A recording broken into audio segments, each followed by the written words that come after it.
My name's Angelo, and welcome to We Want Picks. Jakey and I are going to break down the entire UFC Vegas 88 fight card. We're going to give you our picks, predictions, bets, and DraftKings plays. But before I do, let's look at UFC 299. The elephant in the room is that Jacob's underdog lock of the week missed, but he was still up money. It's not the only bet he put on the board. And I'm waiting for you to file your appeal for the eye pokes. I believe you have a letter into the commission that was unacceptable. We don't make excuses, Angelo. That's not something I'm a How part big of. That's not something that I do. We take our losses and we move on. We got something real special this week, and if we hit this week, we know we're hitting next week. I'll be honest with you. Can I really be honest with you that next week I am? What do you want to be honest about your colon? What? I think you've got some of your own issues going on. If you want to be, I was going to be honest, but I figured I'd let you be honest first. I'm not a big fan of honesty. I think you have some stuff going on. Just in case you have to get up in the middle of the stream, I think we should announce that now. Okay. I crushed UFC 299. I hit every single bet that I put on the board. All the bets that I gave to you, including 2 safety parlays, hit. The DraftKings ownership projections were the best in the game, and premium membership continues to pay for itself in droves. You can unlock all the picks, the bets, the round line leans, and more at WeWantPicks.com. Just click Become a Member at the top. Speaking of UFC 299, I filmed a vlog. I film a vlog for every single pay-per-view. Jacob comes over. We watch the fights. We mic up. We react to the fights live. Check out the vlog. This is the thumbnail. It is on the channel. It is called Fight Foods.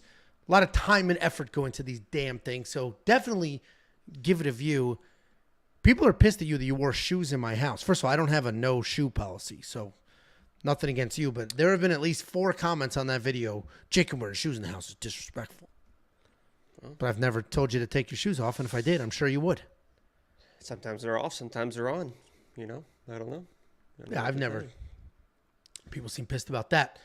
I didn't have the. Some other people there had the dogs out. And I thought that was a little bit more disrespectful than anything Casey else. was barefoot. Why is he? Right in my face too. Yeah. Yeah, people were more pissed that you had shoes on than Casey being barefoot. With his legs draped across my lap. Well, here's a closer look at that safety parlay. I put 2 on the board for UFC 299, but even without those, it continues to be a wild success. I have hit 11 of the last 13. Dominating pay-per-views in general, but overall a 71% win percentage and a 29% lifetime ROI on this one single bet alone that is included in premium membership. Also with premium membership, you're going to get tools like the line movement tracker. There's people out there selling Patreons, $5, $10, $30, $100. You know what a Patreon is? It's like a Facebook page. It's a list of a couple of pictures and some bets, maybe.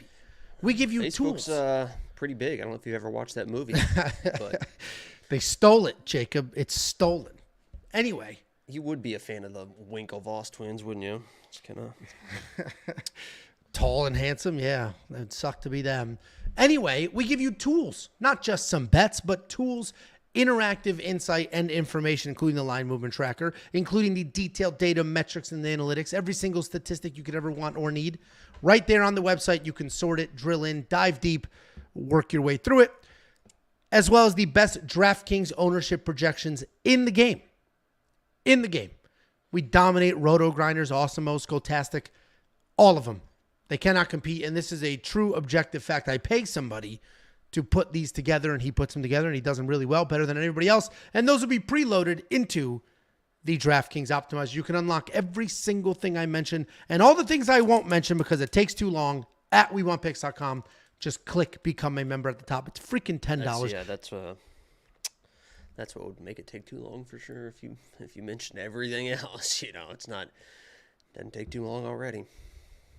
Correct. Done. Okay? You got anything you got to say before we dive in? Is that a picture of a bowl of mac and cheese? Where? What? It looks like a pot of mac and cheese. Where are we looking? Right there. Is this like some trap? What's happening? Oh, the flag? It looks like a bowl of mac and cheese. Oh, I'm not going to disparage people's flags. Wow. What the fuck wow. Turns out you're the insensitive one. Nobody saw that coming. It literally looks like blue flames from a stove with a white pot filled with mac and cheese with a Let me see what country. Hold on. Let me see what country that is real quick. Sticks in it. Yeah, while you look it up, what the I was wooden gonna say, sticks. What? You just called chopsticks the wooden sticks? I didn't say you don't eat mac and cheese with chopsticks. I'm talking about a wooden stick that you fucking wooden spoon that you fucking stir mac and cheese with. It's Cypress, by the way. Cypress Hill? You Yes. don't eat Cypress Hill songs? Yeah, the soup, only that one famous one. I can't think of any, but I know that I would if I heard them for sure. But what I was going to say earlier, when you just absolutely rudely interrupted me, you don't want to tell people that you have just bleeding diarrhea out of your asshole, is the fact that we are a week away from me being in the Apex to watch him in Hebus, and I'll be honest with you, it's affecting my life. I can't think of anything else. When I go to bed, I think about it. During the day, I think about it. I can't fucking wait, man. So we got to get through this one, and then next week's the big one, man. When do you go to Vegas? Friday? Friday. Next Friday. Not this Friday, obviously. Yeah. But. Well, good luck on your journey. Jacob, if you guys don't know, he does check a bag. He gets to the airport about 4.5 hours early. And just a really safe, well put together traveler. Isn't that right? Yeah, if that's what you're making fun of me for, yeah, I'm prepared. Yeah, I'm not. I mean, last time I think you were traveling, you called me and were like, "Oh my God, the Uber driver, we might be late," and you're like in a fucking panic attack and stuff. It's like I don't have those issues. I get there, I relax, I go. If I'm going to Vegas, Check a bag. You know, yeah, there's nothing wrong with checking a fucking bag. Yeah, there is something wrong with checking a bag. Anybody who travels regularly knows checking a bag Bags stupid fly free. and a sucker move. When Bags you flew fly here, free. I get before there, you I lived hang here- out. I'm in Vegas. They got like a thing right there. You can get a drink. You're waiting for your bag. You grab your bag. You get in the limo. You head the limo. You get to the penthouse. You're relaxing. You got more than just a day and a half of clothes. If I check a bag, I'm gonna have this fucking luggage locked and loaded. So if there's a whatever comes up and somebody's like, "Hey, stay an extra week, stay an extra 2 weeks," maybe I'll be fucking prepared. And you'll sit there trying to wash underwear. What does that have to do with checking a bag? You pack for a month? Yes. I am prepared for any and all instances when I travel anywhere. I have business. I have pleasure. I have swimming. I have dinner. I have dates. I have casual. I have shorts. I have pants in case it snows, in case it rains. I'm prepared for fucking anything. Okay. Because that's way I live my fucking life. Make sure you didn't prepare for Pedro Munoz's fucking small arms. Make sure. Wow, look at that. That's how you know Angelo lost an argument. Takes it back to lock of the week. I would love to. It's just so easy. I would love to see in the vlog you packing your bag. I'd love to see how much you cram. Yeah, you know what? That's fucking boring, so I don't include shit like that in my vlogs. But, you know, I love yours. Love watching you I do love yard your work. hour and a half organizing the candy. First up at UFC Vegas 88, we have Chad Anheliger taking on Charalampos. I have no idea why I said Charalampos. Charalampos Grigoriou to open up the card. Chad Anheliger, 3-2 in his last 5, 12-7 overall, but he is riding a very unfortunate 2-fight skid. He's taking on Charalampos Grigoriou, who is 8-3 overall, 4-2 in his last 5. He is riding a 4-fight win streak. And this fight, if I was breaking it down a year or two ago, would be sort of a different breakdown, a different outcome than breaking it down today, because we have seen a little bit more of Chad in the octagon. He is a powerful striker. He does have some solid BJJ if it gets to the ground. He sets a nice pace, and he hits incredibly hard. His takedown defense is just okay, but we have seen it fail him multiple times in the UFC. He can sweep off bottom. He does have a decent get-up game. If he ends up on top, he will tee off. He's got 4 fights in the UFC, but he's given up a total of 10 takedowns, including one in his last fight, which is a loss to Jose Johnson, where he had 4 of his own, but then he was submitted. He's taking on Charalampos Grigoriou. This guy's a powerful striker with heavy leg kicks. He absolutely will chop that tree down. He has won fights and can win fights with leg kicks alone. He can grapple as well with big takedowns, heavy top pressure. Overall, he's a solid prospect. He can win fights both on the feet and on the ground. He's coming off a Contender Series win over Cameron Smotherman to earn his UFC shot. And I mentioned, if this fight was a year ago, I actually might have leaned Anheliger here. But after seeing him just get taken down 10 times in the UFC and his takedown defense fail him in his last 2 fights, I've got to go Grigoriou. Not only is he a powerful striker and he can hang on the feet, but he also can grapple, can bail himself out of trouble with the wrestling. Pretty heavy favorite here, but I think minus 156. The odds are tightening a bit. I think he's going to look better and better as the week goes on, but I like Grigoriou here to get it done. And a lot of it, like I said, has to do with Chad's takedown defense. What do you think, Jakey boy? Yeah, I saw when I broke this fight down, I saw the minus 220, and I was like, yeah, it seems a little bit wide to me. So this line tightening definitely makes sense because Chad is a guy that is a very durable guy. Very durable guy. There we go. I'm just getting all. Here we go. You mentioned you There's had to pack swim attire, and I just got all worked up. Here comes the diarrhea sweats, the goosebumps. Here we go. Once those goosebumps start hitting, I know all about that. You know what I mean? You got wet wipes? You a wet wipe guy? No, I'm not a wet wipe guy. And my neighbor's a big bidet guy, too. I'm not a bidet guy either. Oh, bidet. I'm not a bidet guy. The first time I did a bidet was in Vegas a few years ago. And, you know, I sat there 45 minutes, and I thought eventually I would start. I put it on power washing I thought mode, eventually it would really start feeling good, but I was just sitting there and sitting there and sitting there. But I do love wet wipes. But Chad's a guy that is a durable guy. He does have wrestling and grappling in his own right. Angelo is right. He's more offensive than it is defense. But in that fight versus Jose, I mean, he honestly probably should have won that fight. He was controlling the wrestling positions in the second round until the very end, lost position, lost the round. Then in the third round, doing the exact same thing, winning the scrambles, winning the positions against a big, long dude in Jose, and then ended up losing the position, ended up losing that fight. But, you know, there is no doubt in my mind that Grigoriou is the better fighter. He's a well-rounded guy. He's got power in his hands. But this does feel like one of those fights. How many times have we seen? We saw Joanne Wood last week, where you had these savvy, tough, gritty veterans coming in against the well-rounded but kind of flashier younger guys. And Grigoriou isn't like a super young guy, 31 years old.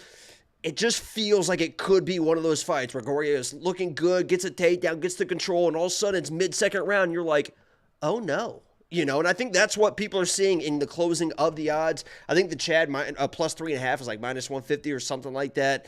You know, I am going to go Grigoriou in this because he is the better fighter. He is the better fighter.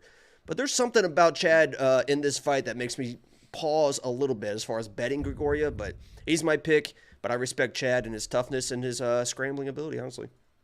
Well, and Chad almost has twice the experience. Literally, the takedown defense is what worries me the most. Just if Grigoriou gets in a little bit of trouble, he can come forward, get some takedowns, bail himself out of that trouble. Even in the takedowns, he's got good scrambling abilities. Chad, he can get taken down, but on the ground, his get-up game's impressive. Yeah, he can get good scrambles. Well, scramble to position, not just to get back to his feet. He's a good submission guy too. Yeah, well, why don't you pick Chad? I mean, Chad submission's like plus 800. I think that's like, well, I might be looking at that on the live streams. It's chopping season, baby. A couple people in the chat talking about inside the distance decision, no action. It's chopping season, baby. Okay. $7,300 in DraftKings versus $8,900. Chad is a pretty durable guy. Jose Johnson's phenomenal. Chad's a pretty durable guy. $7,300 seems like could potentially be worth it if he gets something going on his own. His offensive wrestling is much better than his defensive wrestling. Grigoriou, $8,900. You're going to need a finish or a whole bunch of control time on the ground to be worth that money. I don't know if he's going to be worth that price tag. He's not the most dangerous guy in the world outside of those leg kicks. So if I have to pick a side here for my DraftKings lineup, I probably will go Chad. What do you think, Jakey boy? I'm going to ask you this question, but I'm pretty sure I already know the answer to it. Have you ever chopped wood before in your life? Of course. When did you ever fucking chop wood? I'm from fucking Connecticut. You don't think we chopped wood for the winter? What are you, out of your mind? I don't know. I don't see you chopping wood. I basically grew up like a farm kid. You were kind of a rich kid, you know. You were in your little penthouse, your little Game Boy, and okay. drinking Voss water. We would drink my dad would get the Kirkland big bottled seltzer water, and I hated it forever. And now I love it. There you go. Just hold on yourself. Now I love it. You can unlock all the picks, the bets, the round line leans, the tools, and more for only $10 a month. If you signed up last week for $2.99, you're good. Everything you got last week, you still have access to this week. If you didn't sign up last week, well, sign up this week. You get 4 events. Sign up! For $10. That's only $2.50 an event. WeWantPicks.com. Just click Become a Member at the top. That's scary. It was definitely abrupt.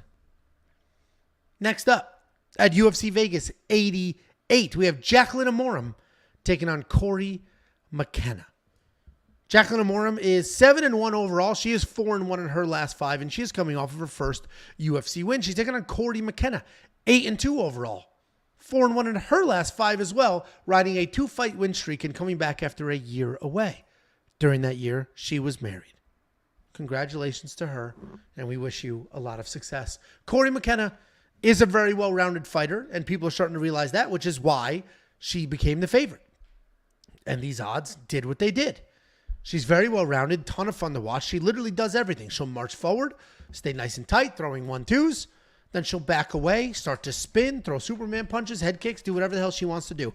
When she wants to grapple, she's got pretty good entries, and then will literally pick you up and slam you to the ground.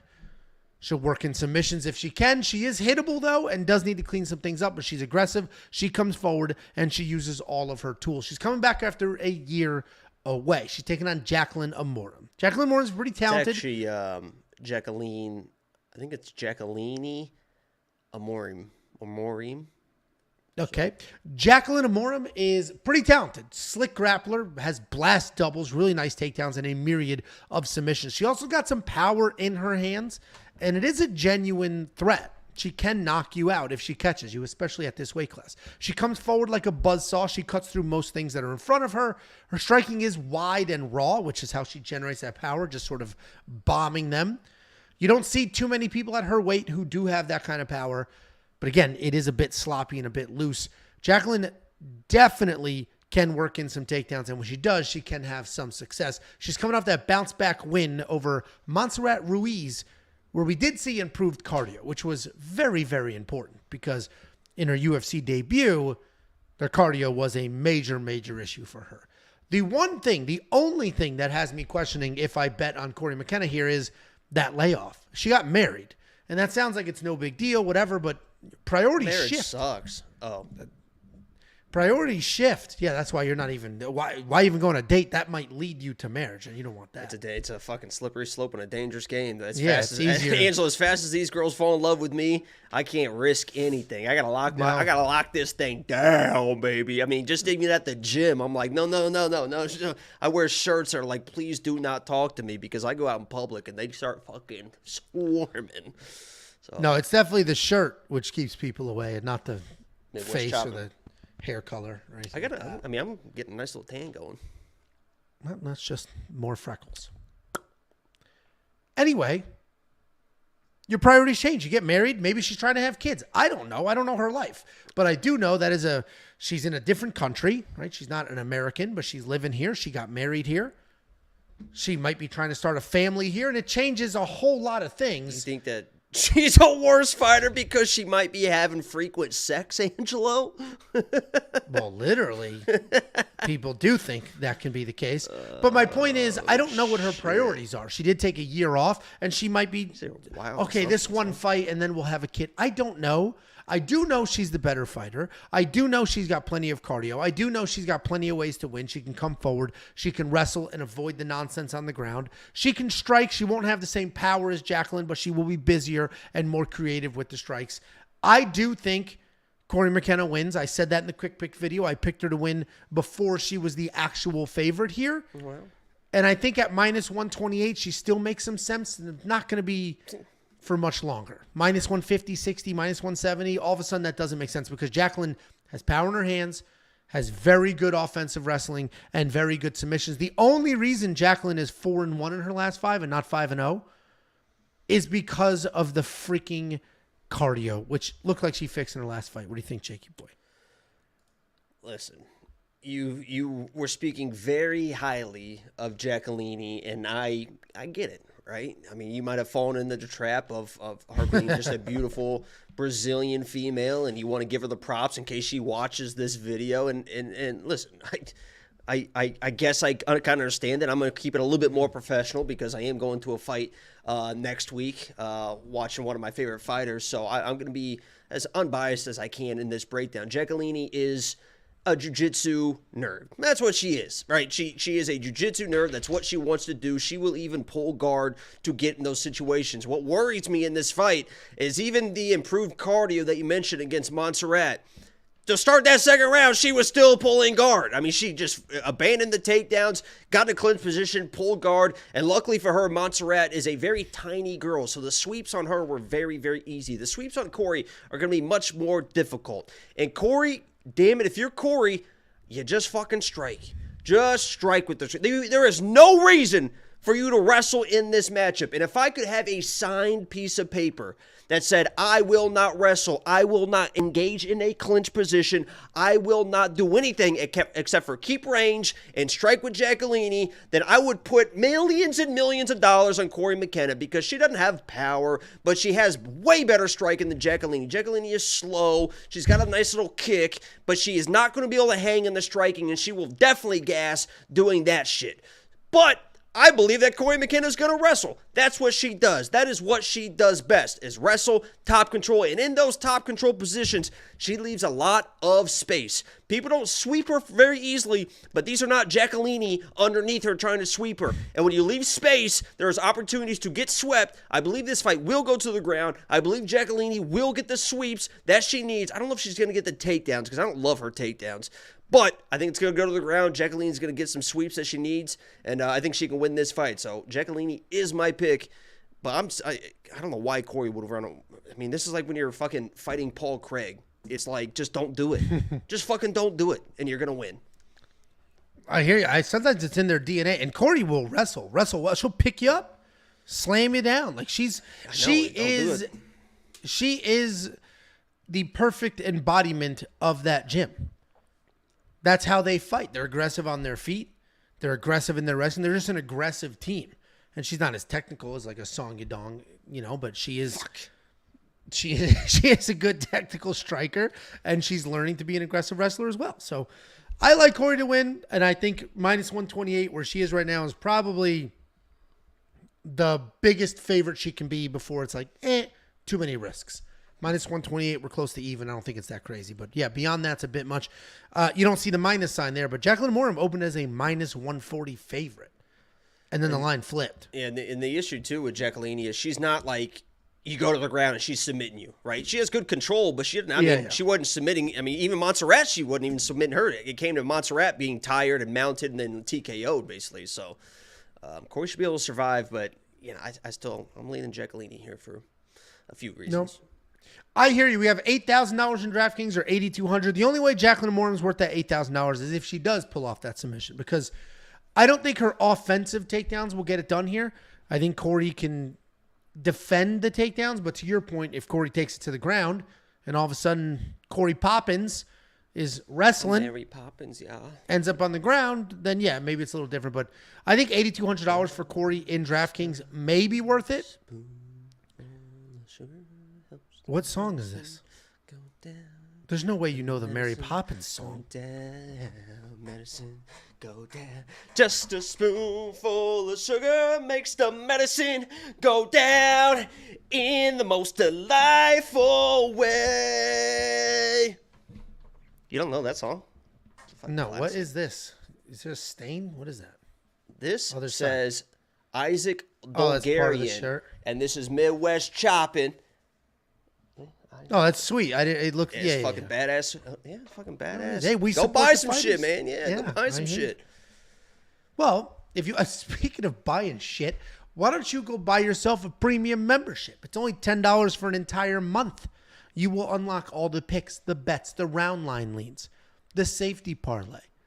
You'll unlock the tools, the insight, and more. WeWantPicks.com. Just click Become a Member at the top. It's only $10 for an entire month.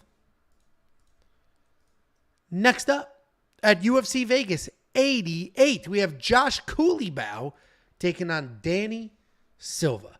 Josh Culibao, 11-2 overall. He is 3-1-1 in his last 5. He's coming off a pretty one-sided loss to Lerone Murphy. He's taking on Danny Silva, 8-1 overall, 4-1 in his last 5. He's making his official UFC debut. Josh Culibao is a pretty solid striker. Very aggressive, pretty tough. He throws heat. He's always live for a knockout. He is willing to engage in a dirty, inside-the-pocket type fight. He's got no problem making ugly. You'll see that when I show the stats here in a second. He's got a negative striking differential. He's not much of a grappler, though. And while he does have solid takedown defense at 72%, he is 0 for 6 on offensive takedown attempts in the UFC. He's coming off that decision loss to Lerone Murphy, where he did survive an early knockdown, but just to get his ass kicked the rest of that fight anyway. He's taking on Danny Silva. Danny Silva is a good striker, clean technique, plenty of movement. He likes to invest in that body early for a late payoff. He doesn't have much in the way of offensive wrestling, but he does have decent takedown defense and a pretty good get-up game if he is taken down. He's not amazing at anything, but he's a solid striker who can wear you down and take a decision. And I was hoping when I saw this breakdown here, when I saw that this was the matchup, I was hoping we get some better odds on Josh Culibao, and they are starting to tighten a bit, which I do like to see. And I didn't base that off anything other than, well, he got his ass kicked pretty bad last time.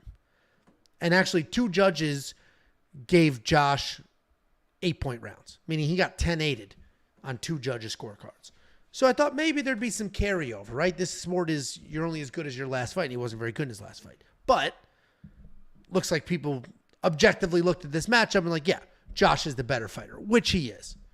Right now, he's a minus 186 favorite. The other day, he was minus 170, so it continues to go up and down. I think the initial line, people were like, nah, no way. And then now it's starting to creep back up. They look a little closer, like, yeah, he should be the better fighter. Danny Silva does have solid body work, good technique, but he's not dangerous at all, and he can be taken down if he has success on his feet. Meaning if Danny Silva's doing the right thing on his feet, maybe Josh could take him down, even though he's been pretty unsuccessful so far. Josh should be the better striker. Definitely the more dangerous of the 2 fighters. Josh is going to be the pick. What are you shaking your head for, Jakey boy? What a lost soul you are sometimes. Oh, here we go. Here we go. Please make him the lock. What a lost soul that you are sometimes. Listen, I love Josh Culibao. It's hard not to love a guy like Josh Culibao. I'm a fan of the way he fights. All his fights are exciting. You mentioned tough son of a bitch, right? Nobody's going to question the toughness of Josh Culibao. But what do we say about people who are tough, Angelo? What do we say about those people? That means they get touched. They have to prove that they are tough because they're getting put in positions that they have to be tough in. And I'm telling you right now that Danny Silva, I like this kid. Under Cub Swanson, which you know my dude Cubby. That's my dog, right? That whole camp is full of dogs. I like this Danny Silva guy. Came in his Contender Series fight, almost smoked the dude in the opening 30 seconds, chased the finish. Guess what? Didn't gas, stayed poised, stayed in the fight. Boom, boom, boom, ripping body, boxing this dude's ears off. And if this fight turns into a nose-to-nose, toe-to-toe boxing match, Danny Silva's a better boxer than Josh Culibao. Danny Silva's a better boxer than Josh Culibao. Josh Culibao's got to do a dance around, stay at range, in and out, point fighting style. Guess what? That's not really how Josh Culibao fights. You mentioned it. He will bounce around, but when he gets in the pocket, and he will swing, and he has been getting hit. He finally got clipped. My dude Meerschaert was going to light that dude up, was lighting that dude up. And he slipped and fell into a random ass choke. Josh Culibao should be on a 2-fight losing streak. And I believe that Danny Silva's going to get in this dude's face. They are going to exchange in the pocket. And Danny Silva is the better pure boxer in this matchup. And I don't love Josh Culibao going to the takedowns. He can pressure against the fence, but I don't love his takedowns. Danny's going to be ready. The kid's going to be ready. I understand the odds tightening on this. I put a bet on Danny Silva plus 170, and people in the Discord were like, was that a real bet? And then the odds moved all the way to plus 140, back up to plus 165, whatever they are. But I like Danny Silva in this match. No disrespect to Josh. Yeah, I'm a big fan of Josh, but I like Danny to get it. We're split here. Interesting. Okay, here we go. I know where this is headed. Let me just get one step ahead of you. Here we go. Put the bet openly on here. Yeah. All right. So let's bet openly it. Here we go. I do think Josh is just the better fighter. I think he's going to be bigger in the cage. I think he's the better striker. Yeah, he's willing to brawl, which is a problem. But Danny's not dangerous. You're making it sound like Danny knocks people out left and right. Okay. Woo! Okay. Okay. This will be a fun bet. This will be a fun bet. Okay. Okay. Right. That's the mood you're in? That's the mood. Here we go. Okay. Yeah. Okay. Let's play the copy game. All One of right, my let's little do it. daughters. Oh. Great. Cool. What happened? You're out of money in Bet Openly, aren't you? They don't have. Oh, there it is. As I say, the odds are right here. Like I put the odds on this slide. Oh my God, it's the first fight listed too. It's almost like it's meant to be. Well, they do it by start time. They do it by most likely underdog to win. It looks like. I'm gonna put 200, which means you have to put 325 basically. Is that okay? We're not doing it 200. We're doing 100. The most I'll put is 100. Don't be ridiculous. That's not ridiculous for me. Well, I'm only So that putting means 100. I got to put 60, so you can put 97 for your little baby wallet. It's creative. $8,800 in DraftKings from Culibao. $7,400 in DraftKings for Danny Silva. I'm gonna probably fade Josh in DraftKings. Danny, $7,400. He's only worth it if I don't think he's worth it either, honestly, because I don't think he wins. And I don't think wrestling's going to be a factor. So then it's a striking match that he loses. He's not going to cover much of that salary. But if you're on the Jacob team and you think he wins and you think he lands in the pocket, as Jacob proclaims, then yeah, $7,400 in DraftKings is probably worth it. Are you going to spend that money? Yeah, I am. Someone said Jacob. Oh, look at that. I like this kind of. Jacob was dead correct with the Rosenstruck winning the other week. I'm actually 4-0 in the last 4 main events. Angela, how you doing? I just got this last main event. Oh, no, I got this last one wrong. Well, how you doing with Lock of the Weeks, though? Oh, hold on. I had Ilya, right? And then you had Volk, okay. And then I had Roy Vol. Yeah, okay. And you had Moreno. That was right. And then I had I had Biggie Boy. Yeah, Sure. And then I had what was it? Eyes Sugar. And then, okay. Yeah, that's fine. Okay. Don't cry. Money on don't all fucking cry about it. Jesus, yeah, I'm trying man. not to. Just holding back the tears. Holy I'm doing my shit, best. You're crying out your ass and your fucking eyes. I don't know what this narrative is coming from, but all right, we'll take it.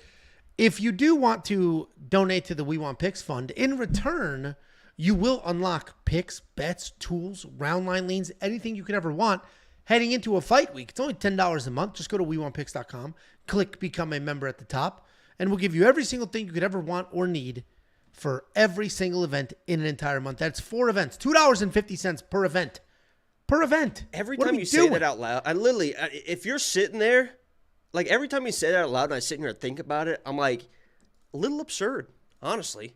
For what we're providing, it honestly should be at least like $10 a week, like minimum, probably. Oh, it should be, and in all seriousness, it should be way more money. Here's the business model, volume. We have over 3,000 premium members, and that's because we're at this price point. And to further that point, I'm keeping it at $10 forever, even as we add things, and we've continued to add things constantly. And the reason I'm doing that is because I'm a spiteful, bury the competition kind of guy. I don't want anybody in this space to be able to survive. Nobody. I don't want anybody to be able to try to sell some trash Patreon that has some bets on it because they had a good couple of weeks. For whatever they want to sell for, because we're selling this for $10. It can't be the same world. You can't sell what you want to sell when I'm selling this for $10. That is literally the entire strategy behind all of this, and it's working, which is why we have over 3,000 premium members. And I just want to be friends with everyone, so... just because Angelo's saying stuff doesn't mean that I think the same way. I have no personal issues with anybody, but I just want to be friends with everyone. I just wish we could all be successful buried. and rich together. I would just love to see. This guy asked about this statistic. Yes, this is per minute. It says per minute. I would love to hear somebody else's pitch and then explain how it could possibly be anywhere near the value that you get for hours. There's people that only sell the spreadsheet for freaking $10. It's crazy. Please raise it to 11.11 for good luck. Raise it $10 super chat from Dr. What's ironic about this super chat is you could have super chatted 11.11, but everybody likes nice round numbers like $10. It's you just click $4.99 or $9.99 there. So. Got it. My bad, Dr. Y. We appreciate you. Let's move on. Yeah. Ooh.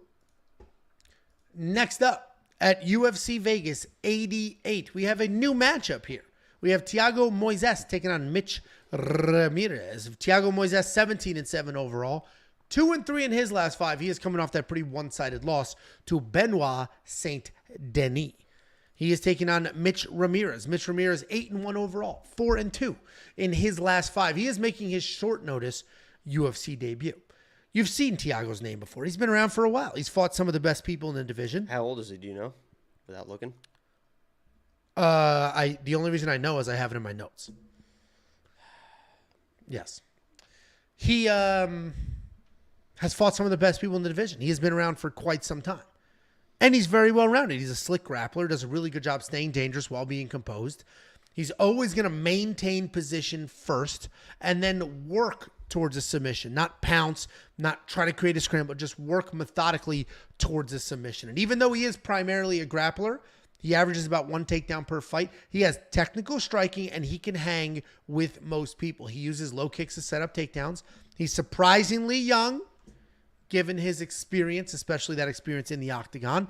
And he's coming off the second-round finish loss to Benoit Saint Denis, where it was pretty one-sided. He gave up 5 takedowns, and also his strikes were 5 times as well, which is not great. He's taking on UFC newcomer Mitch Ramirez. This guy's a solid wrestler who has decent striking. He throws a ton of leg kicks. He uses them to set up his takedowns. When he gets it to the ground, he's looking for control more than a finish, but he does have plenty of power both on the feet and on top. Overall, well-rounded guy, and he welcomes this opportunity for a second attempt at the UFC. Moises was taken down 5 times in his last fight. And mauled. Absolutely mauled. And Mitch is a wrestler. But he's not as good of a wrestler as Benoit Saint Denis. I don't see the same level of wrestling there. I think Thiago wins the striking exchanges, and I think he's a good enough grappler to either defend the takedowns or sweep if he is taken down. I like Thiago Moises. I'm surprised these odds are here. I don't know what they are right now this minute, Jakey boy, but minus 425. Yeah, that makes sense. I looked at them earlier. I didn't see them when they were minus 335, but I saw them at like 3 o'clock in the afternoon at minus 360. And I was like, all right, that's interesting. Maybe I'll parlay him. And I just decided not to. But he should be a -5, -600 favorite here. So what do you think, Jakey boy? That's actually kind of funny because I literally did the exact same thing. I saw the 360 because when I broke down this fight, obviously the odds weren't available, and I was like, I bet Thiago's like fucking -500. So when he opened up minus 360, I did the same thing. It's like, I don't want to play Thiago. I don't trust Thiago that much to put fucking minus 360 on him, but I'll throw him in a parlay with someone, another like-minded individual, and see what we can get. And then I was looking up and down the card after I'd already placed a few moneyline bets already. WeWantPicks.com. You can see what those are. By the way, Angelo, I'm 15-6 in parlays in 2024, and I got 2 more up there for this week. 15-6 on parlays is pretty fucking wild. A lot of them is those 2 or 3 legs that you love, that I've adopted and just absolutely excelled at. But I was going to do that with Thiago, and I did the same thing. I looked at the rest of the card, and I was like, yeah, because the same, if you look at fucking Gerald Meerschaert, we'll get there, but like minus 230, it's crazy. But yeah, Thiago being 28 is a big surprise. A lot of experience, already taken, unfortunately, a little bit of more damage than he probably would like to take at 28 years old, but he should be the better fighter in this match. I mean, Mitch coming in short notice is probably going to be a tough dude, but I think it's going to be the grappling that's going to be there for Thiago, right? Even if Mitch is trying to shoot takedowns, Thiago is a really, really high level grappler. He's got his own wrestling, and he's not just like a pure like jiu-jitsu nerd. He can sweep, he can defend, he can get on your back. When he gets on your back, he's very, very dangerous. That's his bread and butter. I think eventually the fight gets there. Even if Thiago's shooting a takedown, I think he might be able to get it. And on the feet, Mitch just seems a little bit stuck in the mud for a lot of these 155ers that he's going to run into, kind of higher level guys. Because Thiago, even at 17-7, he still has those attributes of being like a top 15 lightweight. But I like Thiago in this matchup, and now it's probably where it should be, minus 425, somewhere around there. Yeah, I don't know why I didn't pull the trigger, because I looked at it. I'm like, he should be a massive favorite, but I was just looking at that number, and I just didn't. And I specifically Jacob made money last week as well, but I had a ton of success. I hit every single bet I put on the board. 2 safety parlays. I was very happy. Oh, I hit 4 parlays last week. Congrats. I was very happy. You said you hit 2? I was very happy. Oh, so like double. with how last week went. And then I'm looking at this card, and it's like, man, I don't love it. The underdogs that I liked have not become larger dogs, or in Cory's case, became a favorite. Chelsea Chandler will break down. She is becoming a bigger and bigger dog. I might look at that a little closer. But I don't love a lot of spots here. I have my safety parlay ready to go. I was actually waiting to see Thiago's odds to see if I could add him as a third leg. Decided against it. But I'm definitely going to get a little more action going. I just want to wait a little longer, let us settle in. There's no reason to rush. How's his neck looking, though? Whose neck? Yours? Look at that. I've been doing some shrugs and shit, man. This thing's fucking locked. I'm gonna be walking around. I mean, you see me coming when I'm in Las Vegas, and you see me on the strip rolling like this. I mean, what are you gonna think? I mean, if you're walking, just role play a little bit. You're coming my way, and you see me. I'm like, so done. What's your reaction? How you feeling? You like, is that intimidating guy? Is that guy hot as shit? Like, what's your reaction? No, like I'm a good. I'll probably reach in my wallet, give you 10, say good luck, man. Sorry, what's going on with you? But here you go, good luck. Well, because Vegas has like a terrible homeless and drug problem, and that's what that looks like. You'll see some human shit on the sidewalk every once in a while. Yeah, Vegas is actually pretty fucking gross, dude. They have the like the homeless spikes everywhere. They try and keep the homeless people at least off the strip and stuff where they put the. So it didn't matter. Like when we went there, when I was there for UFC 84, whatever it was, that when Tiff took me for my birthday there, I was shocked at how many homeless there were. Like it was, and like tweakers, not regular. Oh, they're fucking tweakers. Throwing up on the sidewalk. I watched one guy. I was like screaming, like people were just walking by, and I'm like, I think somebody should fucking call 911. This dude's fucking like having a full ass fucking seizure, fucking throwing up on himself. It's crazy. Oh no, it's dude. Vegas is. I'm shocked at a city built off of that kind of tourism hasn't like at least the strip, like at least like clean this shit up. Yeah. Push it 3 blocks out in either direction. I don't care. Clean the strip. I'm surprised they haven't done that. Most cities do that. I mean, that's what San Francisco has tried to do. Well, that's what like, I was going to say. This is where tourists go. Clean this part up. Yeah, San Francisco is known as like the fucking shit city now, and like homeless people everywhere. I went to San Francisco a year and a half ago.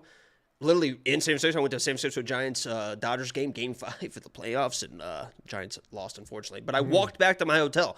Me and my coworker walked back 1.5 miles through the back alleys of San Francisco. I mean, we were just following the shortest way Google would take us 1.5 miles back to our hotel.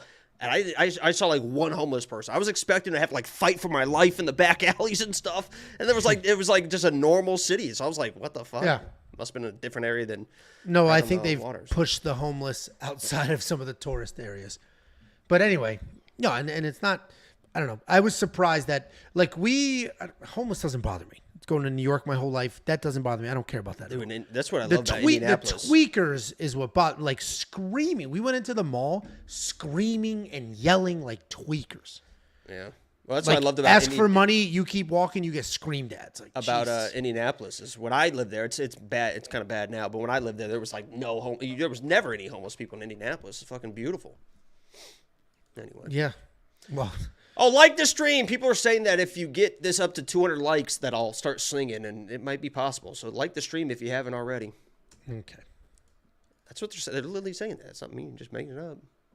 You just love to sing. It's like a weird. It's like you think you're a phenomenal singer. Advanced choir. We have talked about this a number of times. Advanced choir. I was coined as, Justin Timberlake. You just saw Ryan Gosling at the Oscars singing, right? All these Disney kids. I was going to be that next kid. I was the kid. I applied to go on Zoom. You remember Zoom? Yeah, you applied. You heard what they were doing to small children at Nickelodeon. You're like, ooh, where do I sign up? That didn't come out. Can I get that years treatment? Later. If people knew what was going on, then they would have stopped it, Angela. They would have put a fucking stop to it. No. I tried to get on Zoom. I would have been one of those Jacob Disney raised kids. his hand. I Justin volunteer. Timberlake. I would have been dating Christina Aguilera. Hanging Britney outside the Spears. church. Anybody need an altar boy?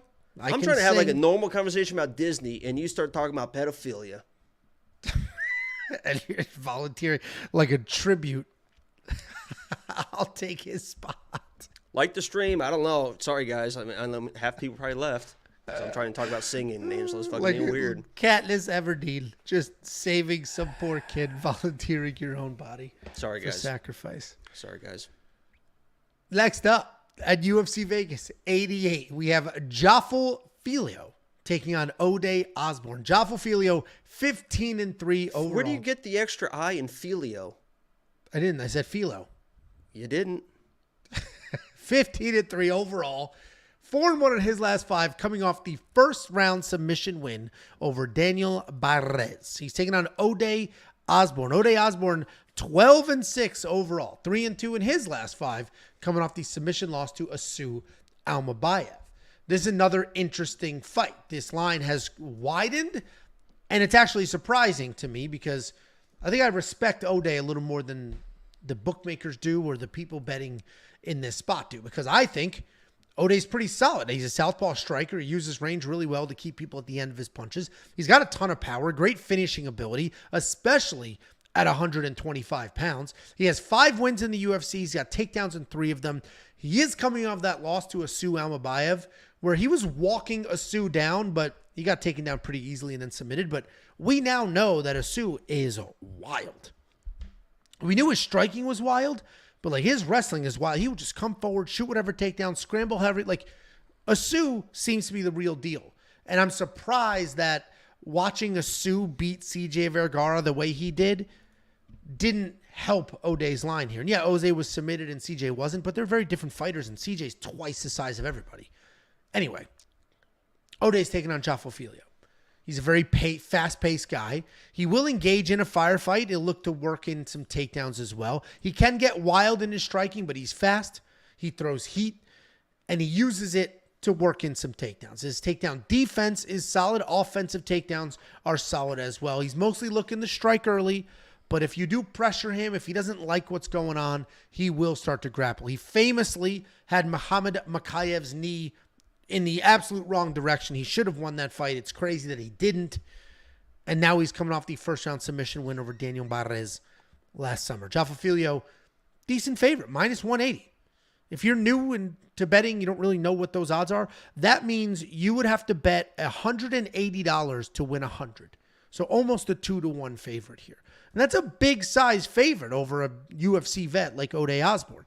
I get it from a pure grappling perspective, meaning Jafel is going to have a grappling advantage, right? He's going to be the better grappler. And I get that we just saw Ode get taken down pretty easily. But that was Asu. Asu is a very good offensive wrestler. Ode is absolutely a gamer. It's not just as easy as like, oh, just take him down, and that's the end of it. Because many people have tried, and not everybody has had that same success. What was that? Well, I like the, you doing some voice acting these days? Yeah. Ed, and Eddie. Just all the voices. Yeah, that was a cartoon. You know what it was. Why are you acting like a fucking weirdo about the last conversation, and then you rip out an Ed, and Eddie isn't a good... I watched Nickelodeon. I just didn't volunteer as a tribute. Ultimately, I do think Jafel Filho wins this fight. I am saying Filho, aren't I? Never wrong. I do think Jafel wins this fight, but I have way too much respect for Ode to bet on that side of it. And if this line continues to go crazy, I might do an Ode +3.5. I think Ode can survive, maybe win a round, have some success. He's going to be the far better striker. It's not even going to be close. So then it's, can he defend the takedowns? He didn't defend Asu's, but Asu's a much better wrestler than Jafel. I'm going to go with Jafel here because the wrestling gap might be a little wide there, but Ode's better than a -180 dog here. What do you think, Jakey boy? So what was your pick? Jafel, but I think the odds are too wide. Yeah, Ode is. I'm an Ode guy, and I've tried to be an Ode guy, and I picked Ode, and he's definitely shown who he can be. I mean, he's shown who he can be with the wrestling, with the power, with the toughness. He has shown, but he's never really put it all together consistently. And I think that's why the odds are what they are, because Ode, when he is really winning, it's with the wrestling, right? And he can't really wrestle. You don't want to wrestle with this guy Filho, so that takes away 85% of what Ode can do, and the other whatever percent, whatever, I mean, 85 to 90 is 5, 10. The other 15% is kind of in his power, and his power, I think, is a little bit overrated. So I got to take Filho in this matchup because I think he's going to get the takedowns. He's going to get the control, and on the ground, he is just head and shoulders above in the grappling than Ode. If you are Ode, you are going to have an opportunity because Filho isn't all in on the wrestling. Angelo mentioned it. He will strike to get to the wrestling. He will mess around on the feet. He will put his back against the fence and then try to brawl out of it. In his last fight, he was basically put down and out with body shots. He showed some toughness there, but he was definitely hurt. And when he was hurt, he was swinging even more wild from the outside. So if you're O'Day, don't try to match the wild shots. Don't try to match the overhand rights and the big hooks. Just keep everything nice and tight and just keep touching this dude and then sit on a right hand or a left hand right down the fucking pipe. Nice tight shots, and you're going to have an opportunity to hit this kid. But I got to go Filho here. I think he's just going to be a little bit too much in the wrestling, a little bit too much in the grappling. And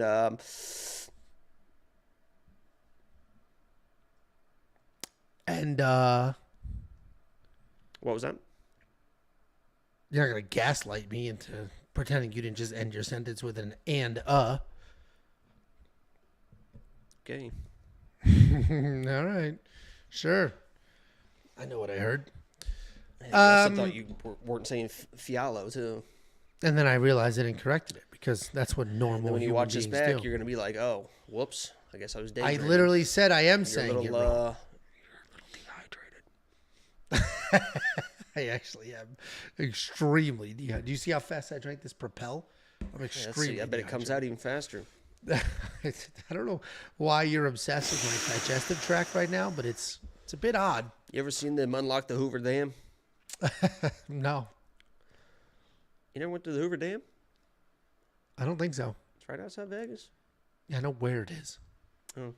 Went What to about the Grand Canyon? When you're flying, we went you're there. flying over the Grand Canyon? I've never been, but when We you didn't fly do a over helicopter or anything like that, yeah.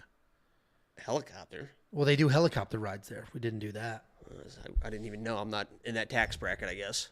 Well, we didn't either. Well, you know about it. So you thought about it. Anyway, who did you end up picking? If you want me to go on a helicopter ride with the love of my life around the Grand Canyon, go to WeWantPicks.com. Become a premium member today. It's only $10 a month, and I could be sitting there with someone special watching, seeing beautiful God's creation. All right. Who did you end up picking? Filho. Okay. I got to bet on him too. This is one of my parlays. There you go. A couple of winks there. $8,700 in DraftKings. I mean, that's worth it if you think he gets it to the ground a couple of times or a submission. Do you think that's what's going to happen here, Jacoby? What'd you say? I was reading messages. Do you think Jafel Filho, do you think Jafel is worth $8,700 in DraftKings? I think he's pretty live for a fucking finish, man. I mean, let me see what his inside the distance play is. I think it's a 2.5 line, but I think there's an under on it. Where the fuck is this? It is minus 185 for under 2.5. Does not go to distance, minus 220. Filho inside the distance is plus 100, but that's right there. So I think he's got a good opportunity. If it goes to the ground, he's a finisher. Oh! We do have a $10 super chat to help Jacob get on that helicopter ride from We Want Dick Pics. Help Jacob get on that helicopter ride with the love of his life. And we haven't gotten the likes up, so be? There's no singing. Well, I'll be in Vegas next week. Next weekend. Trying to find that love. And somebody else will be in Vegas too. So maybe that Sunday after the fights, we take a ride on a big jet. No. They didn't like you don't get to sing. No. They got to earn it. They got to earn it. WeWantPicks.com. Click Become a Member at the top. There are 3,000 happy premium members today. Actually, way more than that. Enjoying all of those services. Hop on board. Enjoy those services as well. WeWantPicks.com. Click Become a Member at the top. Next up at UFC Vegas 88, we have Josiane Nunes taking on Chelsea Chandler. Josiane Nunes is 10-1 overall, 5-0. I think it's Josiane. Riding a 9-fight. I didn't know how angry I wanted to be, so then I just bailed on it and woosah. She is 10-1 overall, 5-0 in her last 5. She's riding a 9-fight win streak. She's taking on Chelsea Chandler, 5-2 overall, 4-1 in her last 5, coming off the runaway loss to Norma Dumont. Nice play on words there. Yeah, you like that? Runaway loss because she ran away. I mean, everybody, Angel's Is got a that one script. of those Angel's things got a that script. It's my script. I know that, but as like in the middle of the night, you went, oh, and then you wrote it down so you could say it in your whatever. You know how many times I've done that for Lock of the Week videos, by the way? Literally. I don't think you guys understand how much I think about these Lock of the Week videos. I'll just think, and then it'll be like 1 a.m. I'll go, oh, and I'll get out my phone. I have a note page on my phone that I'll just start writing stuff down, ideas and shit. So I got something for this week. Like a stand-up comedian. That's what they do. Anyway. Thank you. Josiane is taking on Chelsea Chandler. 5-2 overall. 4-1 in her last 5. She's coming off that runaway loss to Norma Dumont. Josiane Nunes is a striker. She has what seems like crazy power. She throws very, very hard. Not a great grappler, but her striking is solid and it is busy. She likes to come forward with heavy leg kicks and then bomb away with big overhand lefts. She is compact, but does not have issues dealing with range, even when she is almost always the shorter fighter. She hits very hard, but she is wild. She can be easily out-techniqued. She's coming off that decision win over a 40-year-old Zara Farn, where she showed that she can take a punch. She's taking on Chelsea Chandler. She is very big, powerful, and well-rounded. She likes to come forward throwing bombs herself, and then she'll push you against the cage and try to work in some takedowns. She's incredibly strong, and she uses that strength to rip you to the ground. She's not incredibly fast. She's not incredibly athletic, but she's tough, powerful, and never stops moving forward, except for her last fight where she literally ran as fast as she could in the opposite direction when Norma Dumont cracked her early. And I get it. Chelsea Chandler embarrassed herself in her last fight. She turned herself into a meme. She ran away after talking shit at the weigh-ins. Like, it was a bad look. But that's not an accurate depiction of her fighting abilities. That was just what happened in that moment, and she was in survival mode. CJ Vergara is now 2 fights in the octagon where he ran away. 2 different fights, he literally ran away, and nobody cares. Chelsea Chandler ran away. Everybody cared. Like, she was a literal meme for about 2 weeks. I personally think Chelsea is very tough. She's a solid striker. She's going to be an actual giant in this fight, and I think she wins this fight. I would argue that Josiane Nunes looked worse in her win over a 40-year-old than Chelsea Chandler did in her loss against Norma Dumont. She lost against a top 5 fighter. Fine. Josiane Nunes barely beat a 40-year-old on a retirement fight where she was brought in to win. And my notes on Josiane Nunes, anytime I'm able to watch all the fights live, this same spreadsheet I'm looking at here with my notes, I have notes from the previous fight. My notes for Josiane Nunes' last fight were not a finisher. Don't let the record fool you. Mm-hmm. What do you think, Jakey boy? Do you think you're a good wrestler? I do, yes. Do you think you have decent takedowns? I have excellent takedowns, yes. Singles, doubles, pretty much the whole arsenal of what you would want to see in a wrestler? Yeah, I don't shoot lots of doubles, and if I'm shooting singles, they're low, maybe ankle picks. Uchimatos. You got a lot plenty of those. Plenty of throws, plenty of big boy, fat guy stuff, yeah. If I were to put a bowling ball on a gym mat, do you think you could take that bowling ball down? Yes. The answer is no, because the bowling ball. The answer is no, because the bowling ball is technically kind of already down. So you can't, as good as you are, you can't really take down a fucking bowling ball. It's a fucking bowling ball. You can grab it, you can kind of push it around, but you can't take down a bowling ball. Let me introduce you to the bowling ball of the bantamweight division and Josiane Nunes. She is a fucking tank. She is a short bowling ball girl, and she swings that right hand, and she swings it with passion and intensity, and if she hits Chelsea Chandler, she's going to hurt her, and she's going to put this girl out. People are like betting Chelsea Chandler. She's not going to put her out, dude. Get out of here. She couldn't put out a 40-year-old. She's putting out Chelsea Chandler. Her out cold. I'll bet that. I'll bet that. Fucking I will cold. bet that.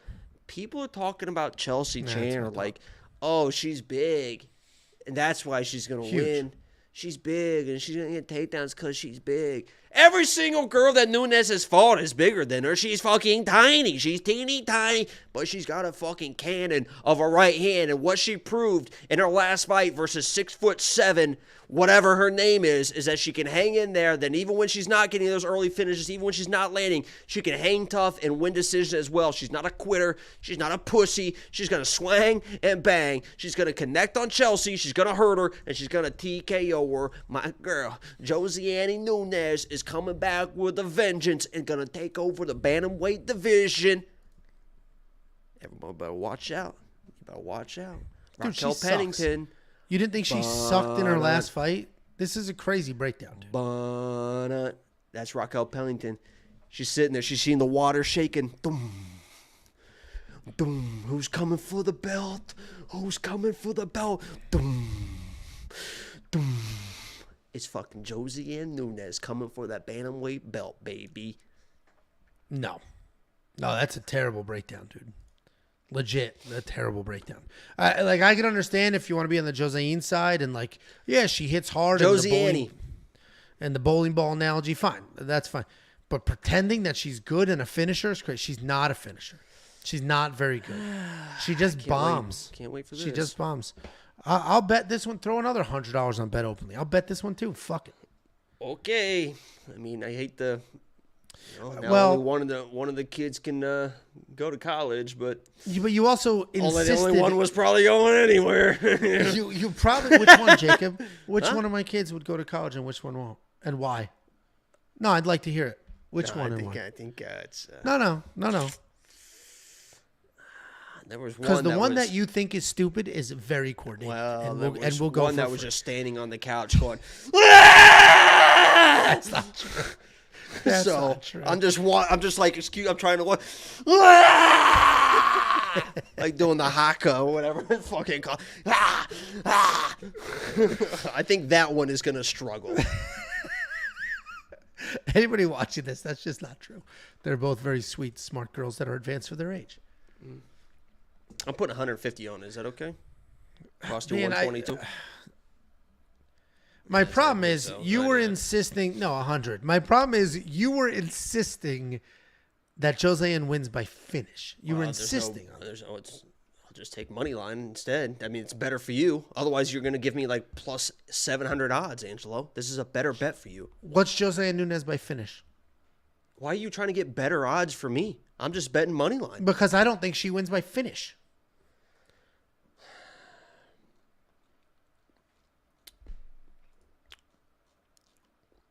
Come on. 195 by TKO KO. Minus? No, plus? Plus 195. People think it. I'm not the only one. Oh, shit, plus 195. I mean, 2-1. I don't think she wins by finish. No, I'll do the money line. $100 money line. You guys, you thought that shit was gonna be plus 600 or something. You thought you guys scared as shit. You're like plus 195. Oh shit. Well, it's just not worth it at that point. I'll take the insurance anyway. $8,400 in DraftKings. I'm sure you're gonna spend that money. You think she wins by finish? $7,800 for Chelsea Chandler. I gotta look at what she scores. Obviously, her last fight she didn't score particularly well, but I'll take a look at what she scores. She may be worth it. I do think she wins this fight, and I do think size matters. I agree with you. It's not surprising. Yeah, usually people with the large one think size matters. You dumbass. WeWantPicks.com. Click Become a Member. It's only $10 a month.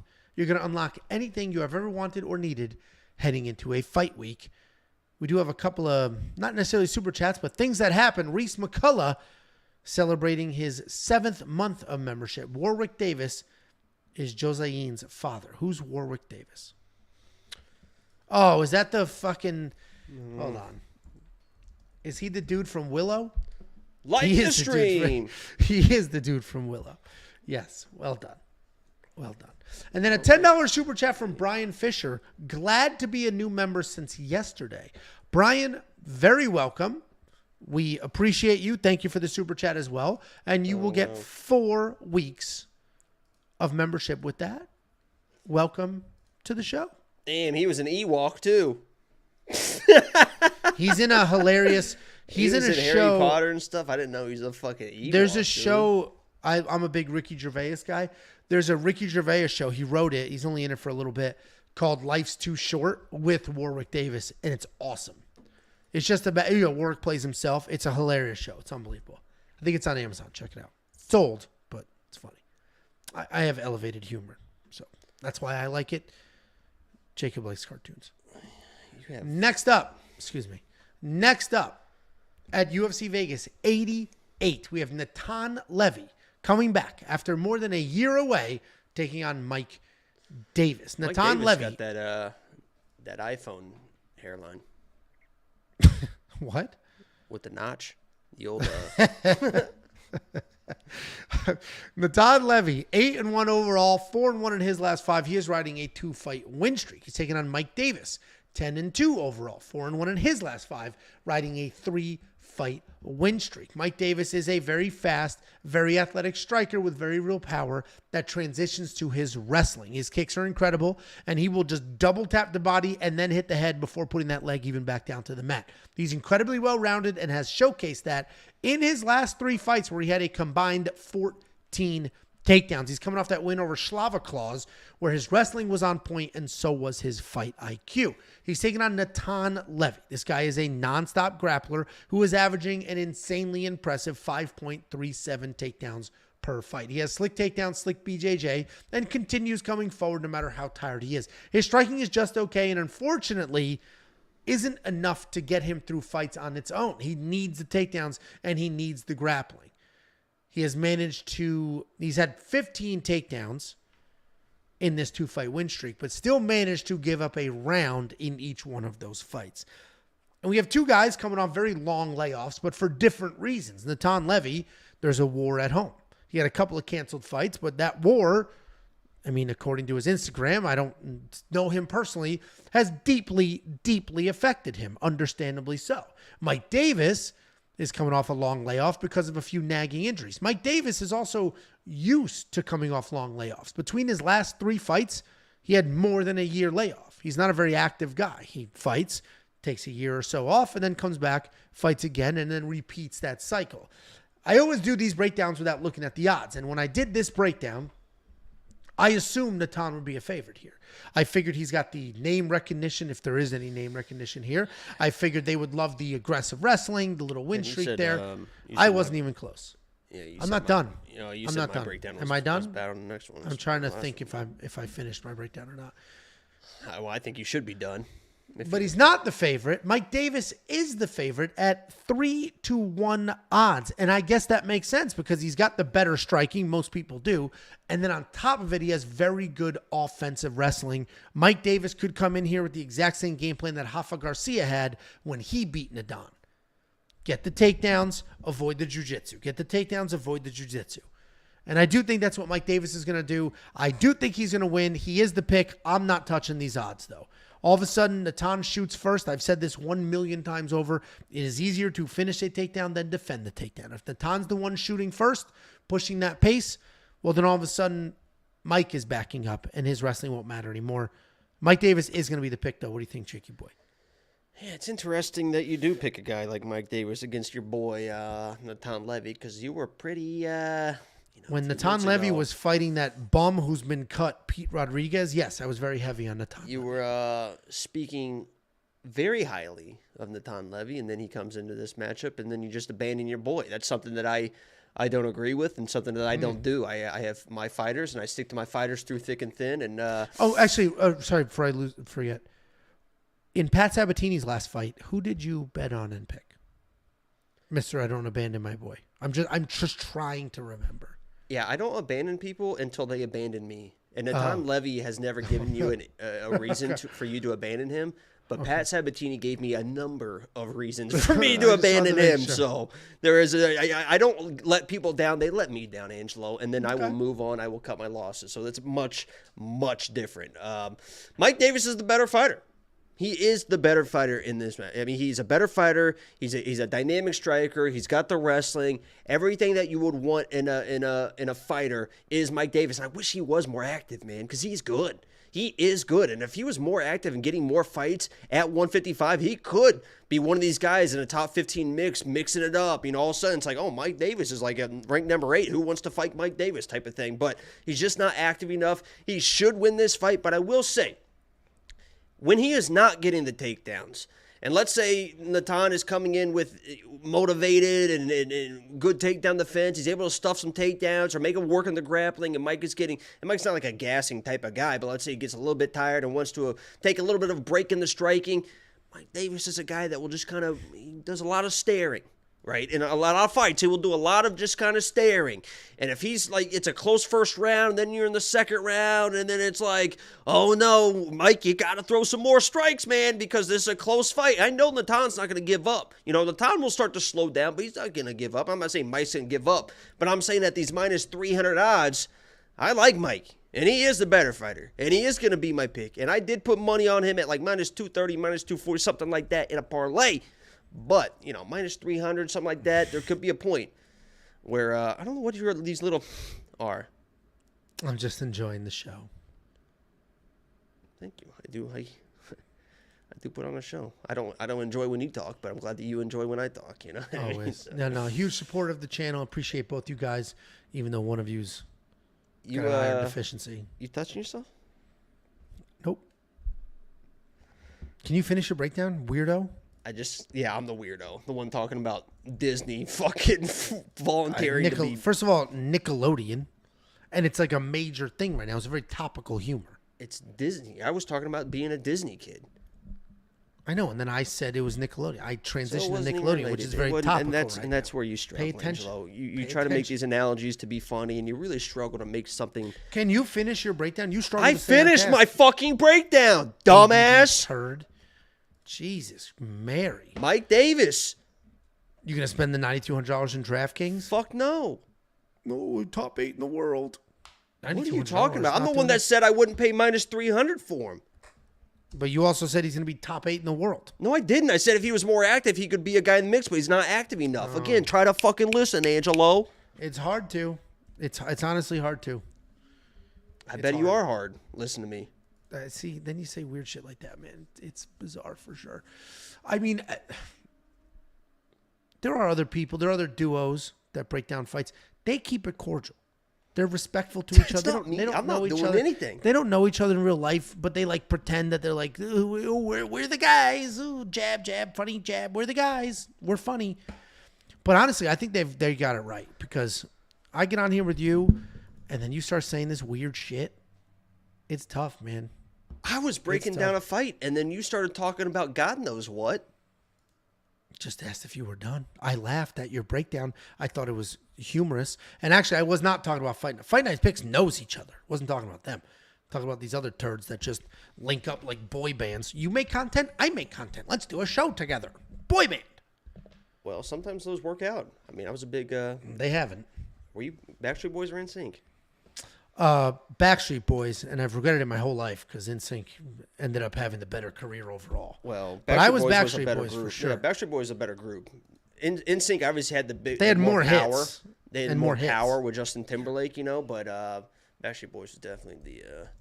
I want it that way. Tell me why. Wait, did we get the 200 likes? 400 live viewers.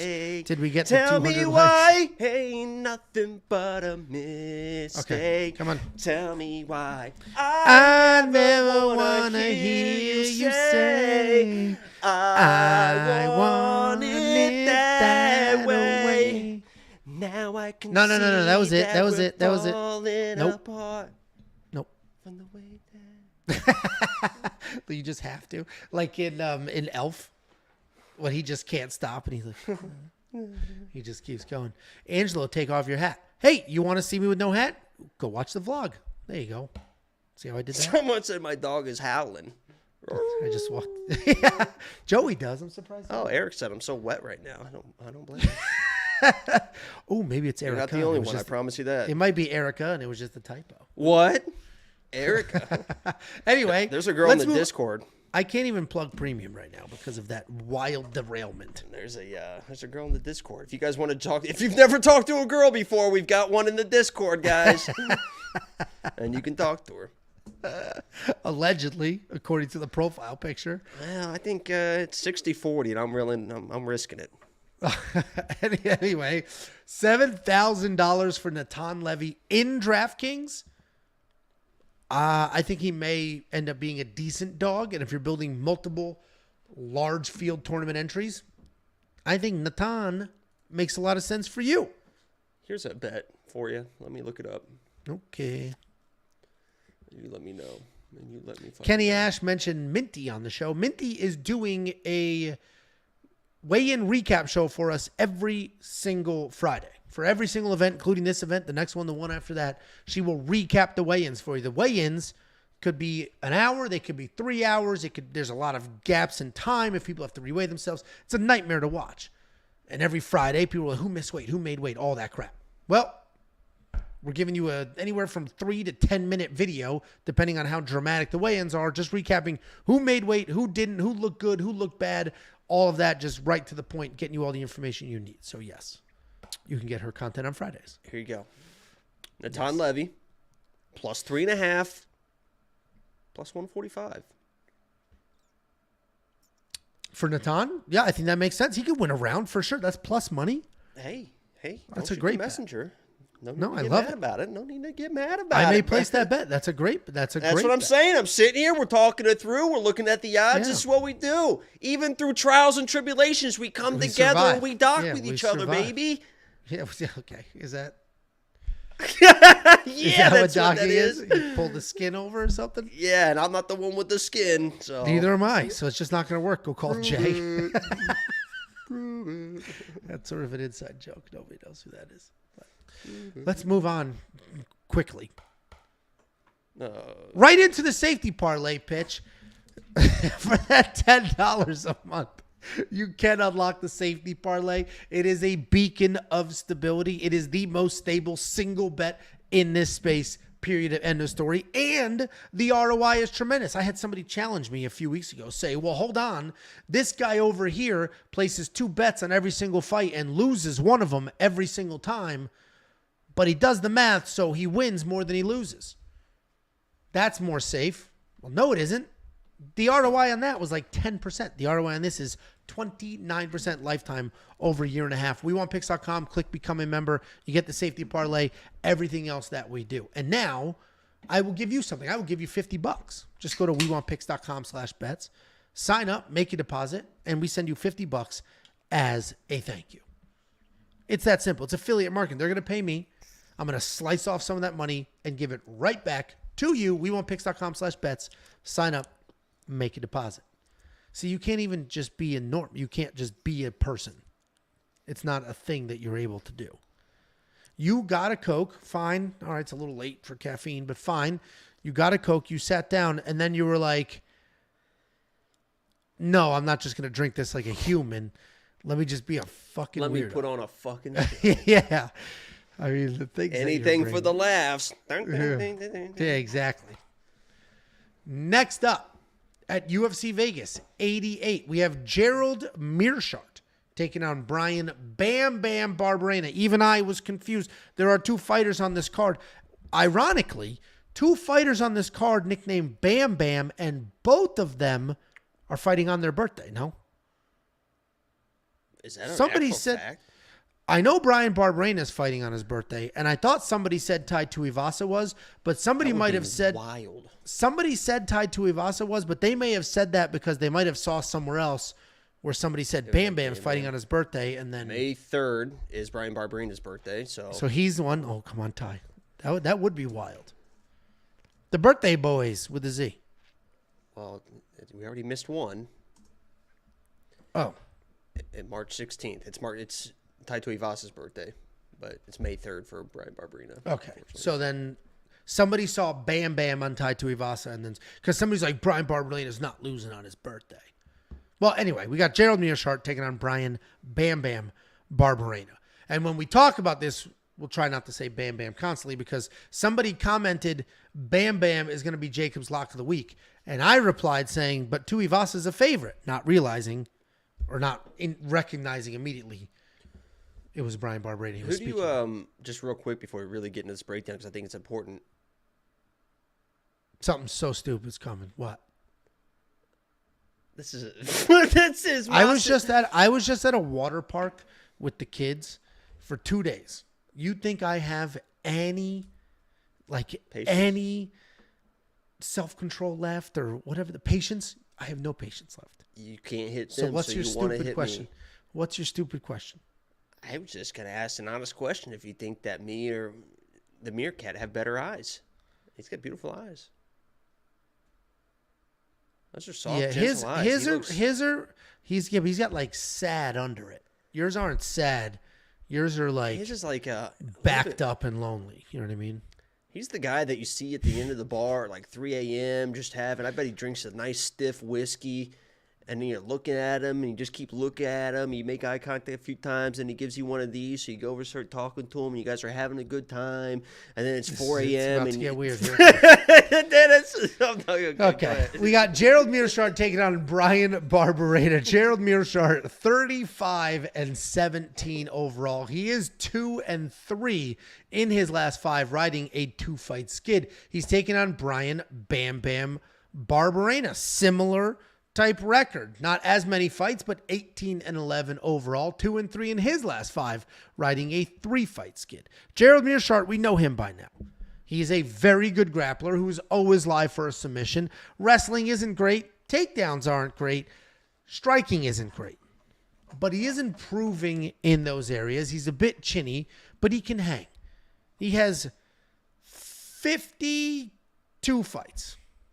That wasn't as fast as I normally do it, but I am tired. 52 fights under his belt. So with that comes a lot of experience and some improvements over time. He is a very incredible grappler, very, very talented, very, very dangerous, never out of a fight, can get his ass completely kicked and then pull his submission off late. He doesn't quit on himself, and those submissions are always live. He averages a little over 2 takedowns per fight. He's got a very low 37% takedown accuracy, and he is coming off of that close decision loss to Andre Petroski, where if he wasn't chinny early, he actually probably would have won that decision. He looked really good in that fight against the big, jacked up, powerful wrestler in Andre Petroski. He's taking on Bryan Barberena. This guy's a fun brawler. He likes to come forward. He's got a good enough gas tank. He's a busy striker, not very technical, but he's got good enough gas, good enough pressure to just stay in fights, move forward, bomb away, and stay in your face. Decent wrestling, decent grappling, but he doesn't even use it. His entire game plan is, I'm going to hit you, you're going to hit me, I'm going to try to hit you again. And he fights basically how he looks, just like he's just there swinging wild, trying to make something fun and make something happen. Both of these guys are on unfortunate losing skids. I do think they're very different skids, though. Meerschaert has been a little bit chinny. He had that KO loss to Pfeiffer, and then he got dropped against Petroski, which if he didn't get dropped, he may have won that fight. Whereas Barberena is losing to grapplers. He can't defend a takedown. He was taken down 18 times in his last 3 fights, and if he is taken down, in this fight at least, he's probably going to lose 4 in a row. Bryan's going to wing wild overhands, probably overcommit. Gerald Meerschaert will shoot a takedown, eventually get one. And then Gerald Meerschaert is either going to squeak out a decision or more likely snack up a submission and get it done. Meerschaert is going to be the pick here, but he's a hard guy to trust because he is a little bit chinny. But Meerschaert is going to be the pick. What do you think, Jakey boy? Yeah, I'm always going to be honest with the people. I'm never going to try to steer them in one direction or the other. In this matchup, I don't know what to expect. I mean, this is such a hard fight to gauge, to judge. This could be a back and forth, boring striking match going to a decision, maybe a split decision, something weird. There could be a weird scramble, or Gerald gets a takedown and submits Bryan. I wouldn't be surprised. There could be a situation where Bryan storms across the octagon, lays a decent shot on Gerald. Gerald kind of shells up, and Bryan is laying some nice volume to get a TKO win. Wouldn't be surprised. And when I say that, and why I say that, is because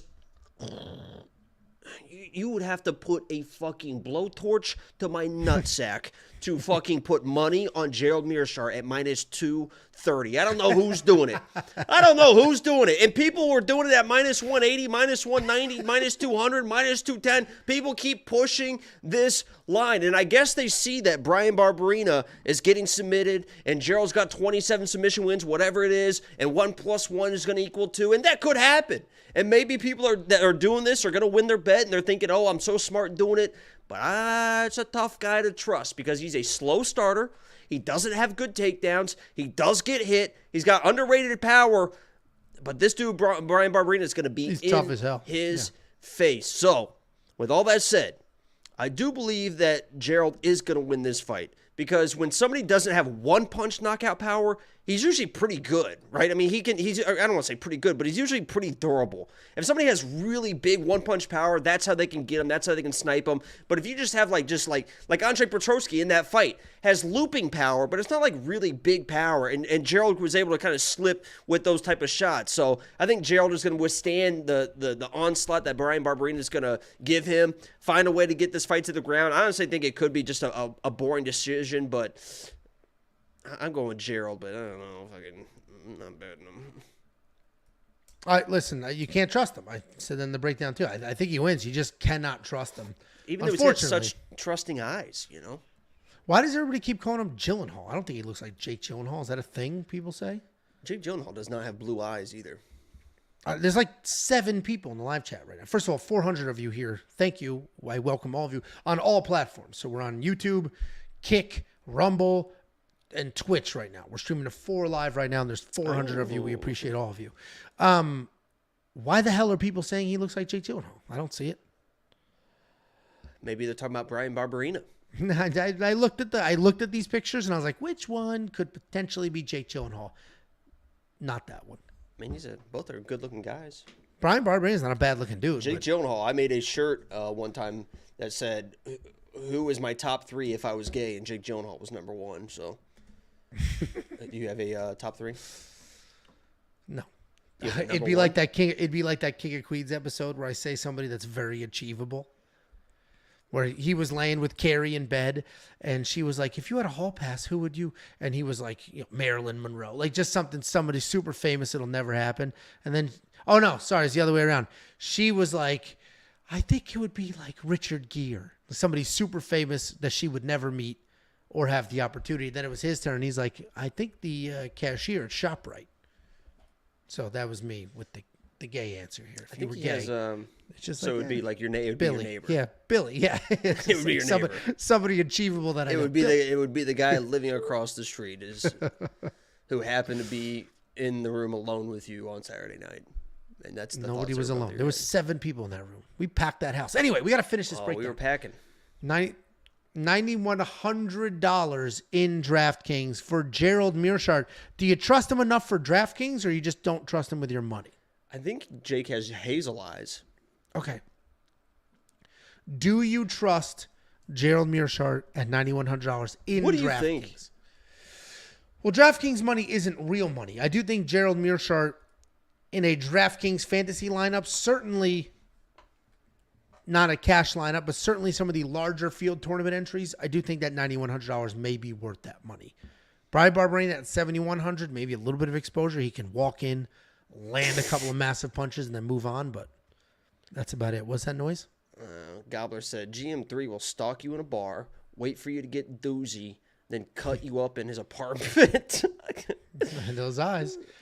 Well, if you want to send some money, we'll send you access to our website. Just go to WeWantPicks.com, click Become a Member at the top. It's only $10 for an entire month.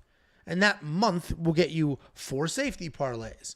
That month will get you 4 weeks of bets and picks and round line leads, 4 weeks of the spreadsheet, 4 weeks in the line movement tracker, 4 weeks of the DraftKings optimizer. WeWantPicks.com. Just click Become a Member at the top. Next up at UFC Vegas 88, we have Pannie Khanzad taking on Macy Chiasson. Pannie Khanzad, 16-7 overall, 3-2 in her last 5. She is coming off that decision loss to Ketlen Vieira. She's taking on Macy Chiasson, 8-3 overall, 3-2 in her last 5. She's coming off that decision loss to Irene Aldana. And this is a tricky fight for me because I do really like Pannie, and I was going to lean her, and then I looked at her last fight, and then that's where this gets hard because Pannie is a very good pure boxer. She's got good jab, good solid striking. She never throws one single punch at a time. Her footwork is good, and she could outstrike most people in this division. She has an impressive 71% takedown defense, and she's probably going to need it in this fight. She is coming off that decision loss, though, to Ketlen Vieira, where she was taken down almost instantly in all 3 rounds. And while she was tough and did take her beating, she had no ability to get back up. She's taken on Macy Chasson.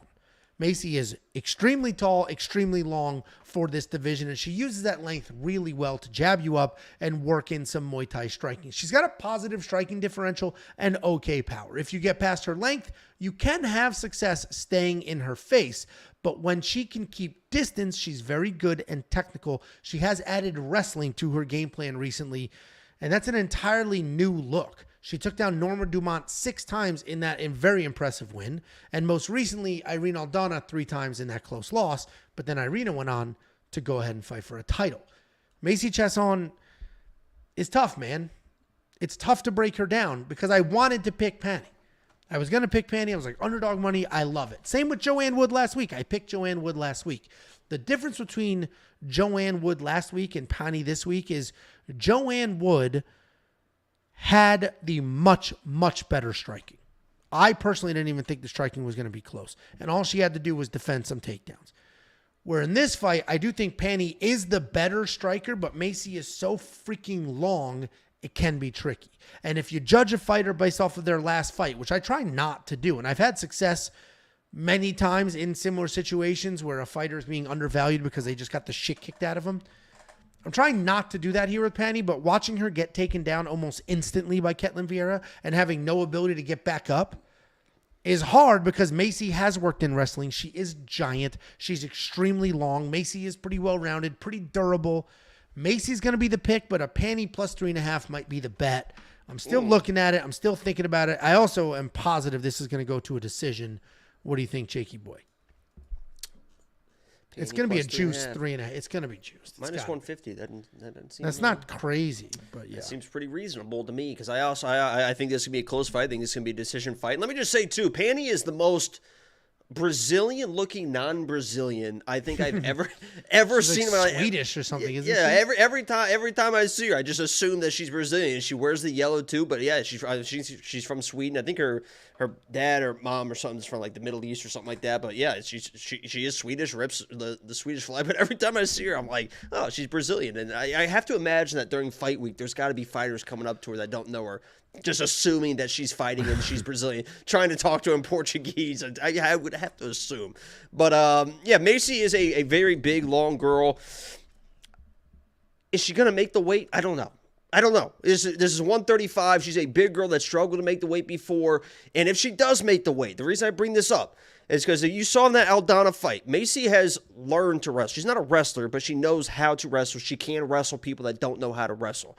She started getting boxed up a little bit by Aldana, and credit to her, she went to the wrestling and had success with the wrestling. But in that wrestling against Aldana, she was starting to get a little bit tired. You saw the gas issue. So she cuts all the way down to 135, and she's not a wrestler. And I assume she's going to have a wrestling game plan versus Pannie. And I have to assume that Pannie's going to clean up a little bit of that takedown offense, make people work a little bit more. This fight definitely could turn very, very close, very, very fast, much like that Moroz and Joanne Wood fight that you referenced. So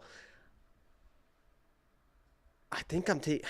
I can't remember who I picked at this point because this is such a close fight. I don't know if Macy's going to make the weight. First of all, we'll see if this fight even happens. But she's got to wrestle. She's got to not get tired when she wrestles. And my pick here is. Well, I picked Macy. I've kind of wish I picked but I think the path to victory is just so obvious, right? The path to victory is there. It should be obvious.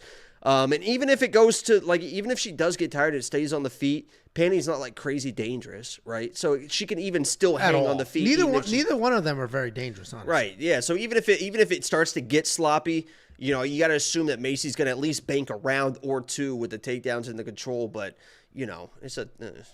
from this one, but I do like that over 2.5, I guess, even though it's kind of juiced.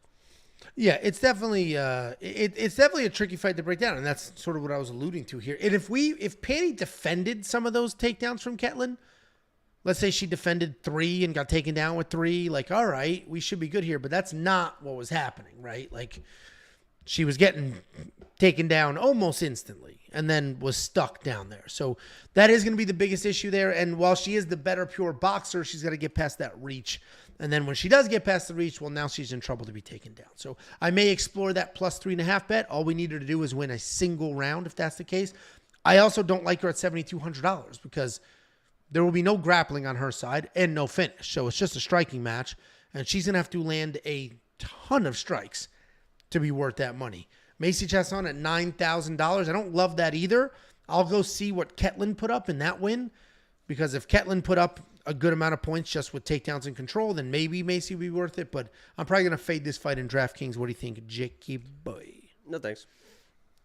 WeWantPicks.com. Click Become a Member at the top, and you'll unlock a full slate of DraftKings tools, insight, the optimizer, the ownership projections, and so much more. Only $10 a month. WeWantPicks.com. Just click Become a Member at the top.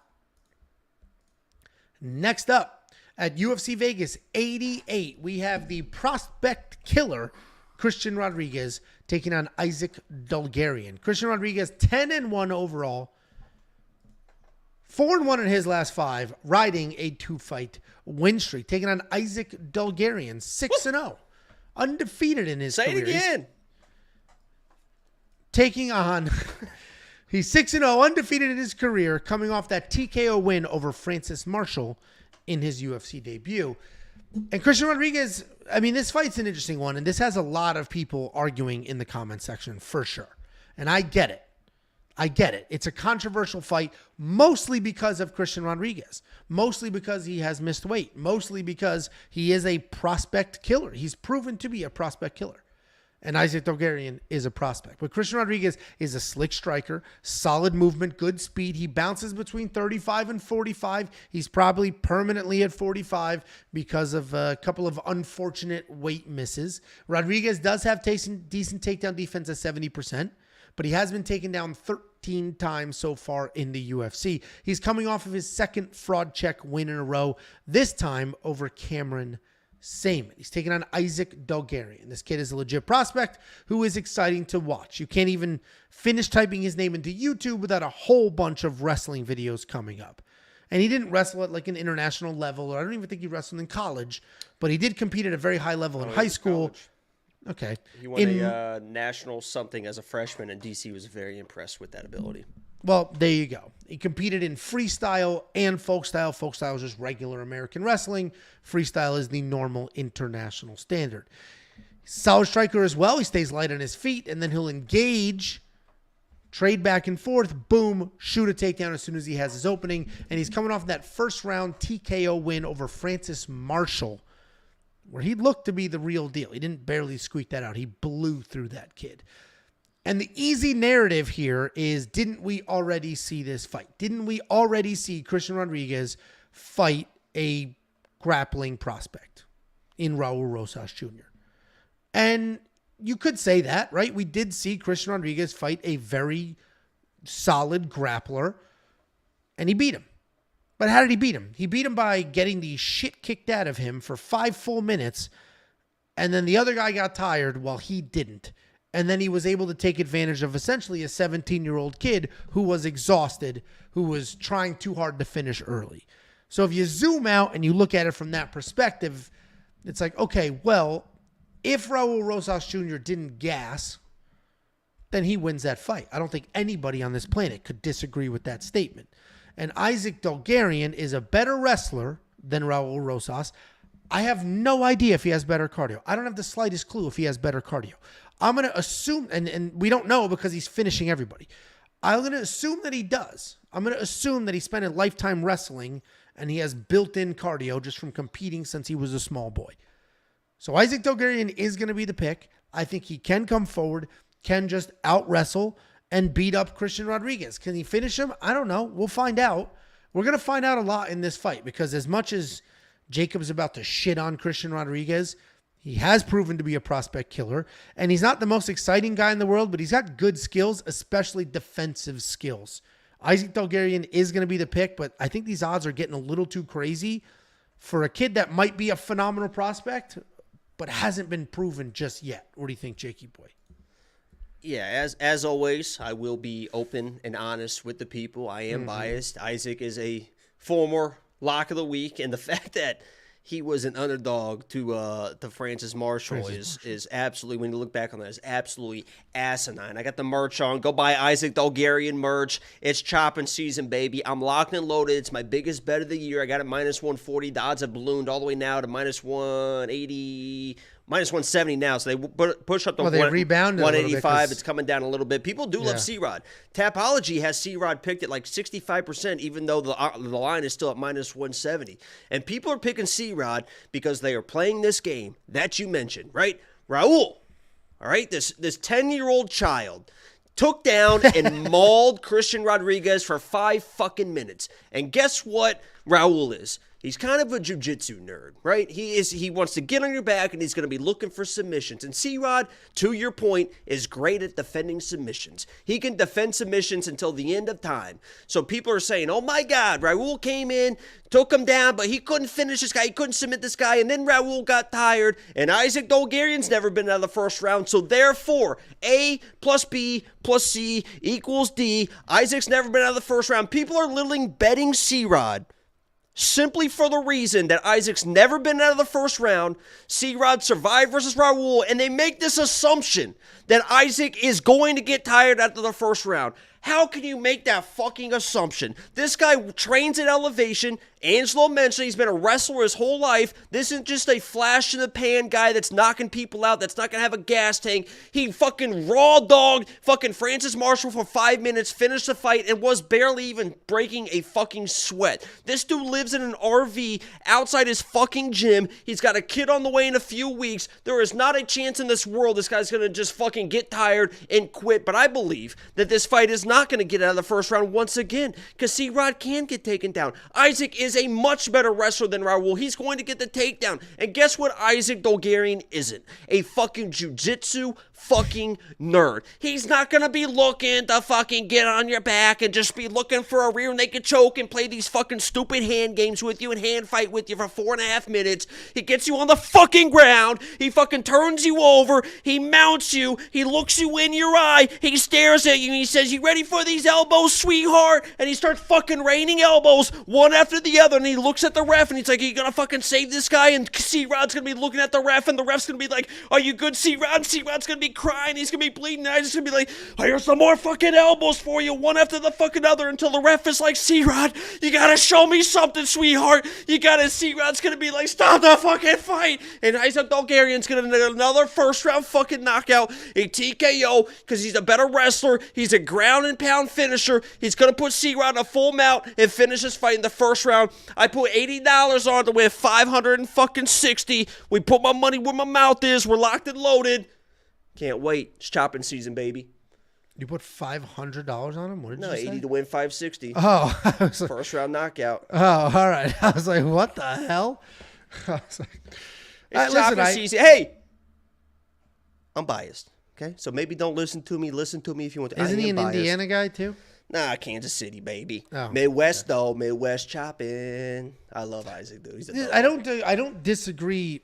I agree with most of the stuff you said. I'm a little more cautious than you. And until he was taken down and dogged by an 8-year-old. Listen, I hear you. A fucking 8-year-old just fucking manhandled this dude. Now we got a grown-ass Isaac Dolgarian who's an actually accomplished wrestler.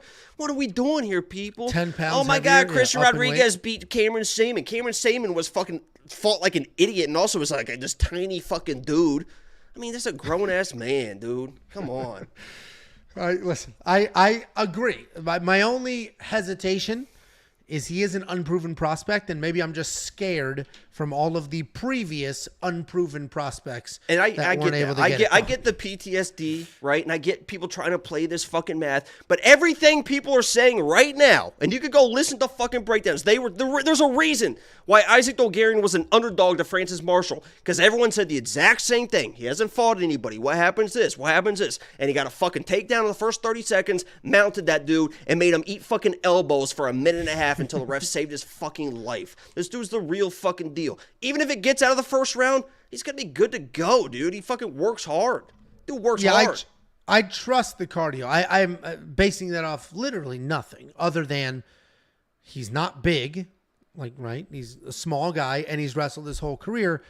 You don't accomplish anything in wrestling by gassing when you're little. It's just and he doesn't. And he's not forcing anything. He's flowing on top. He's waiting for opportunities. Okay, here's a nub. Okay, I'm floating. But then when he gets you hurt, I mean, he's fucking. Now you're done. So there you go. Oh, dude's not finishing C-Rod. I do like Isaac at $8,500 in DraftKings. Finish or no finish.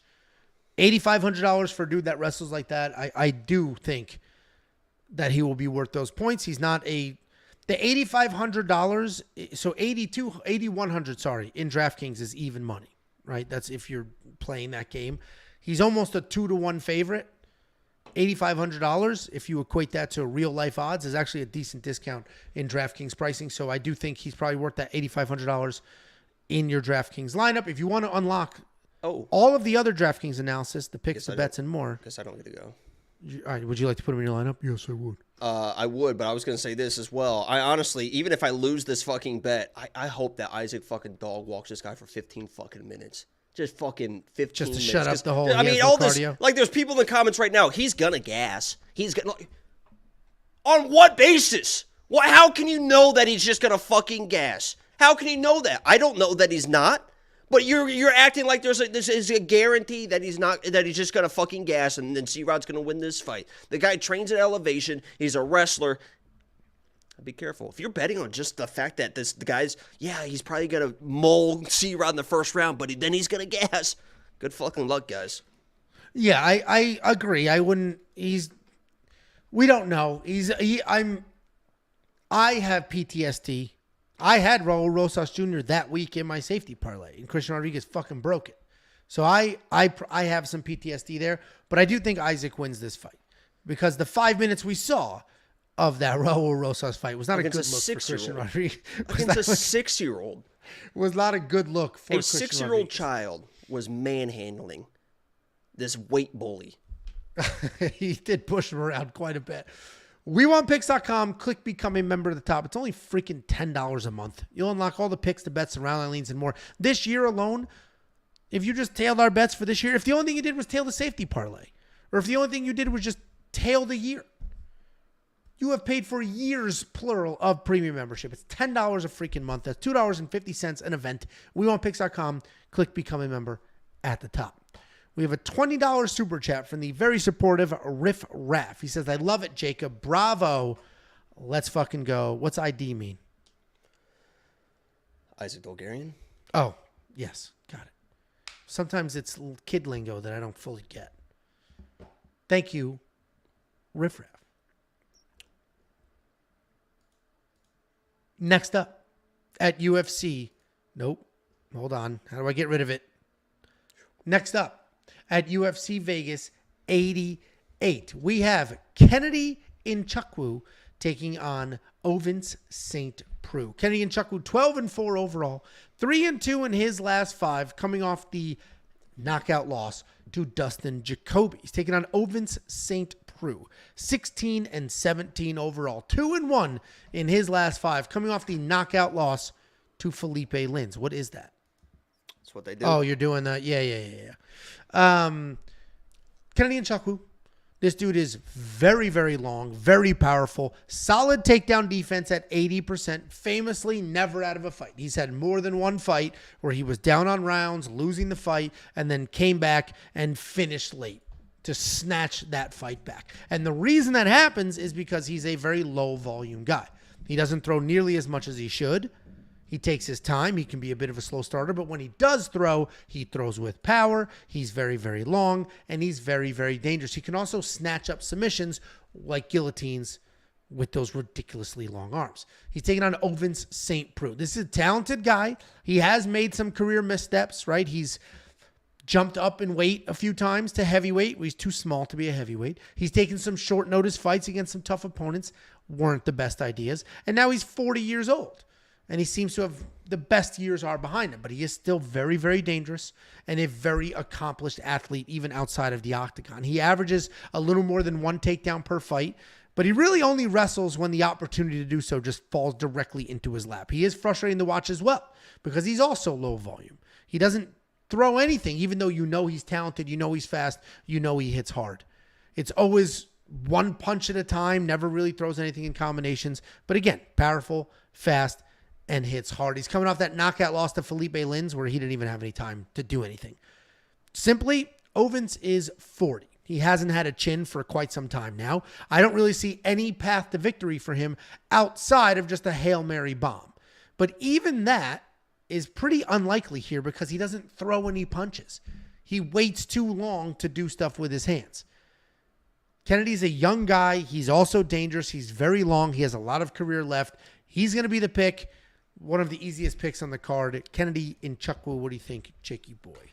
Yeah, Kennedy should win this fight. And honestly, this is kind of a setup fight for him because I truly believe that they gave him that Dustin Jacoby fight, Dustin Jacoby coming off back-to-back losses, to kind of show off Kennedy. I mean, he was kind of steamrolling people. Jacoby looked like he was slowing down a little bit. Okay, let's give him a higher-ranked guy that's coming off, but he's had some good wins so he can smoke Dustin Jacoby, and we can make Kennedy one of those guys.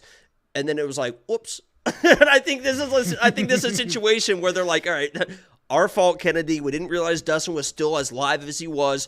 Here's OSP, right? And everyone, I don't think anyone dislikes OSP, but at this point in his career as an older guy, as you mentioned, outside of a Hail Mary shot, which could happen, right? Kennedy's sometimes will just kind of shell up. Yeah. Even when he's not getting hurt, he will kind of shell up, and when you're showing up, you can't get hit. And OSP is going to be more live on the ground, too. So if you're Kennedy, I know you like kind of like the submissions and the front chokes and stuff like that. But OSP's got some weird, sneaky stuff that he could throw around.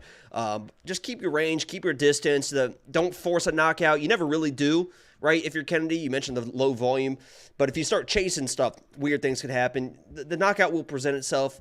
Walk him down, throw your long shit, hit him, and you should win this fight. There's reasons minus 500. It was set up for him, but I still have some reservations against Kennedy for whatever reason, but he should win this fight. And OSP is not 16-17. What is he? 26-17. Okay. Well, I get it. I get some reservations with Kennedy. We just watched him get knocked out. But Dustin Jacoby at one point in time was the number 2 ranked boxer in the world. Kickboxer in not the world, but in the largest promotion in the world, which, okay. And so that happens. He got caught. He came out more aggressive than he usually does, and he got caught. He's long. He hits hard. He's fighting an older guy who's sort of bounced between weight classes that I think is just sort of hanging around at this point. So Kennedy's going to be the pick. $9,400 in DraftKings. He probably makes sense for your lineup because if he wins, he will put up some decent numbers. Do you agree with that statement? Yeah, what is this? Just look at the round line, see if we can get better value. I mean, under 1.5 is minus 140. That seems like it could be a close one. Because the problem is they're both slow starters is the issue. I agree with you. Even Kennedy by TKO KO is minus 200. I think this is one you just might just kind of watch it and enjoy it. What's going on? You okay? Joey, come here. I think he's growling at his reflection. Joey, come here. Aggressive dog. You hate to see that. Couldn't be my dog. Oh, he's got to get neutered. He's got to be neutered for sure. WeWantPicks.com. Click Become a Member. Only $10 an entire month. You'll unlock everything you have ever wanted or needed heading into fight week. Picks, bets, tools, insight, and more. Next up, at UFC Vegas 88, we have the co-main event of the evening. We have Bryan Battle taking on Anheliger. Bryan Battle 10-2 overall. 4-1 in his last 5. What? Losa. 4-1 in his last 5. Coming off. See what you do? Well, literally, that's how you say it. Back-to-back finish wins. Taking on Anheliger. 10-3 overall. 3-2 in his last 5. Coming off his second UFC win. I'm a big Bryan Battle guy. I've been supporting this guy since day one. I'm pretty sure I've picked every single one of his fights correctly, even that Renat loss. And a lot of that just has to do with how much this guy evolves. Every single fight he is in, he physically looks better. He fights better. His striking is getting better. We've seen him have one-punch knockout power. We've seen him have good takedowns. We've seen him have good submissions. We've seen him have plenty of cardio. We've seen him outbox people. We've seen him do everything. I think Bryan Battle, with his dedication and the speed that he's improving, can be a big deal at some point. He's not there yet. He still has some things to work out. I don't think he's as naturally gifted as a lot of these fighters. He's not insanely fast or anything like that, but he does work ridiculously hard. He averages about 1 takedown per fight, miserable 25% takedown accuracy. Maybe that'll improve over time. But as I mentioned, every single fight he's in, he looks better. Jacob picked him to lose in his last fight against AJ Fletcher, but that is not what happened. He had a second-round submission win, which is what a lot of us smarter cappers expected. He's taking on Losa. Giggling the entire time typing that thing out. It's actually not in my notes. Ooh, improv Angelo. Let's do another little improv scene. Let's do some more improv. Angelo, go ahead. Losa is a durable striker with decent volume. That wasn't in the notes. He's got solid power and incredible chin. He pumps a jab like crazy. He throws nice low kicks, and he'll use that to manage range and try to keep you backing up. If you pressure forward, he can get a little frustrated, doesn't do as well with himself backing up. He lands more than 6 significant strikes per minute, and he does a good job trying to keep people away. He has a 100% takedown defense, and he uses offensive takedowns well. He's coming off that decision win over Reese McKee, who turns out that guy sucks, where he had the takedowns, but I do wish he threw a little bit more combinations. I'm a Bryan Battle guy. I mentioned I picked all his fights correctly. This fight's a little tricky, though. I immediately saw his name on paper. I'm like, boom, Bryan Battle. Done. Safety parlay. Let's move on. But I don't trust him as much in this fight. And while he is improving, and if we look at his last fight and we just add a couple of improvement percentage points there, I think he wins this fight. But Losa is good. He hits hard. He's got very good takedown defense. He's probably the better pure striker. Now, his lack of combinations in his last fight is a little bit concerning, but, Losa is very, very good. Bryan Battle is going to be the pick. I expect him to look better in every single fight, this one included. I haven't done anything with him yet. I'll probably throw him in a parlay with somebody else that's like I'm a little iffy about, so that they either both break it or whatever, but Bryan Battle's going to be the pick here. What do you think, Jakey boy? Yeah, I'm a little bit of like I said, I'm always honest. I'm a little bit of a Bryan Battle hater, and I have nothing against him personally, and he's a tough son of a bitch. Both these dudes are tough as shit. They will get hit a little bit. They will get hurt, but neither one of these guys is going to stop even if they get hurt. And the reason why I picked AJ Fletcher against Bryan Battle, because I said AJ Fletcher is going to find his chin. He's going to knock this dude out and knock this guy out. Found his chin, knocked him down, a little flash knockout to a knee, popped right back up. Couldn't quite finish the job there, but I knew, that's what I'm saying. Even when I'm wrong, Angelo, I'm always right. Even when my reads are always right. I said AJ was going to find the chin. He found the chin, just couldn't finish the job against Bryan Battle. And the reason why I'm so anti-Bryan Battle is, and it's kind of a good thing for him too, but at his core, he's a jiu-jitsu nerd. That's what he is. And he's not a jiu-jitsu pussy, right? We say jiu-jitsu pussy, where these guys, that's all they do, and if they can't do that, they're going to lose. He's not that. He can strike. He has power. He is tough. But at his core, he wants to be a grappler. He wants to be on your back. He wants to be chasing submissions. I think that Ange is going to get in this dude's face. And Ange throws big power and lands big shots early. And both these guys are tough, as I already said. And this feels like one of those situations where when both guys are very tough and they get in there and they're swanging and they're banging, you expect it to go to a decision.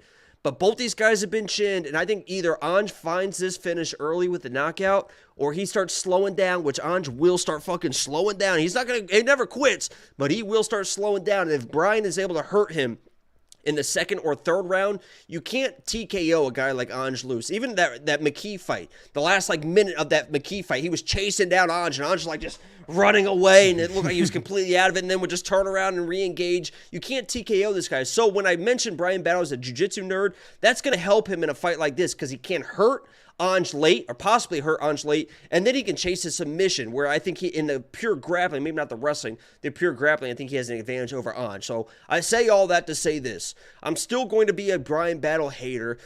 It's just in my core for whatever reason. I'm picking Ange in this matchup. I think he can find the chin of Bryan Battle. People have found it. Renat knocked him down. AJ kind of knocked him down.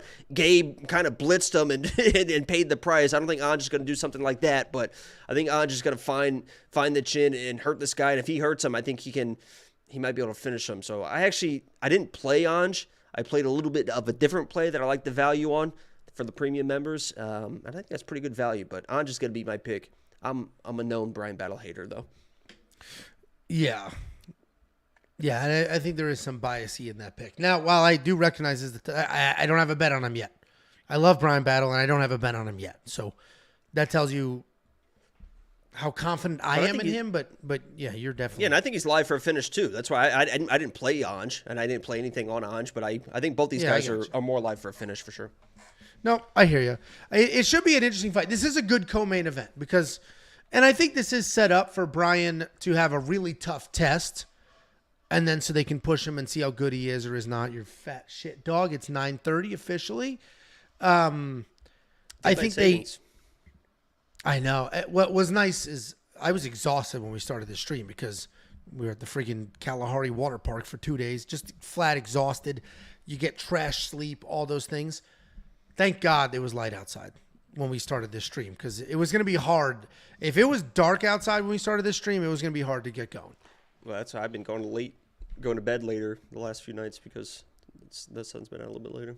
Well, the Coke doesn't help either. Little Drinking night Coca-Cola at night? Are you crazy? I'm not going to go to bed for another 2 hours. What are you? I'm not a fucking 2 hours. I'm not a fucking child. I'm not Raul Rosas fucking drinking Coca-Colas, staying up till 2 a.m. and then taking down and mauling C-Rod at fucking 5 years old.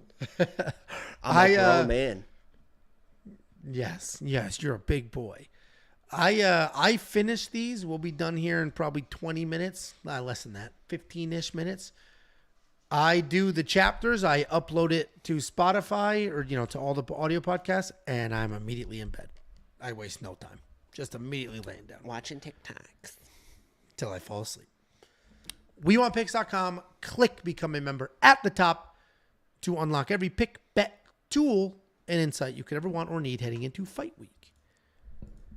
Next up, at UFC Vegas 88, we have a heavyweight main event. We have fan favorite Tai Tuivasa taking on Marcin Tybura. Tai Tuivasa, 15-6 overall, 2-3 in his last 5, riding a 3-fight stoppage loss streak. He's taking on Marcin Tybura, 24-8, 3-2 in his last 5, coming off the main event loss to Tom Aspinall. And everybody loves Tai Tuivasa. You're going to be hard-pressed to find someone that's like, I can't stand that guy.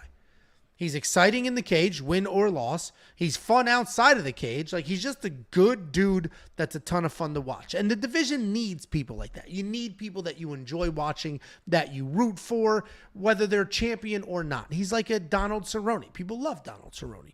Whether Donald Cerrone was fighting for a title. Some Donald Cerrone. Whether he's fighting for a title or just fighting. Like, people will always watch a Cerrone fight. People will always watch a Tai Tuivasa fight and just root for the guy because he's a good dude. He hits insanely hard, and he's actually a very good striker. He's got thundering leg kicks. He's got good, accurate striking that he has honed in over the years, and he's obviously insanely powerful. Definitely the more powerful fighter of these two. You used to be able to say, his chin is incredible. He's got an incredible chin. And the problem, the analogy I said in my quick picks video, the worst thing that ever happened to Tai Tuivasa is when he went on that 5-fight knockout streak. Because when he went on that 5-fight knockout win streak, it tricked the UFC into thinking, this huge fan favorite could become a champion. This guy could be a UFC champion. Let's step up his level of competition. And that's when he lost his chin. He stepped up his level of competition, and they started hitting him, and he lost his chin. He no longer has a great chin. I don't think that matters in this matchup, though, because he's fighting Marcin Tybura. Marcin Tybura is not a one-punch kind of guy. He's a punches and bunches guy. He's going to come forward, try to weather a storm, try to close the distance, grind you to the ground, and beat you up from there. He's not one punch knocking anybody out, but he will stay busy. He will stay in your face. He will take you down. He's got a low takedown percentage accuracy at 33, but he's still going to shoot takedowns, still going to grind you, still try to take you down. And instead of shooting doubles, he's going to put you against the cage, trip, body lock, drag you to the ground, do all those things. He is coming off of that very fast knockout loss to Tom Aspinall. Everybody loves Tai Tuivasa, me included. I love this guy. So I will watch every Tai. He could be on a 10-fight losing streak. I'll still watch a Tai Tuivasa fight. But I don't think he wins this fight. the chin being gone doesn't necessarily matter as far as this pick is concerned, but I do think it may matter in his confidence. He's a swagger kind of guy that, fans love him. He loves the fans, do his thing. He just got finished 3 fights in a row. Finished. That cannot be good for his morale. And he's going to come in here.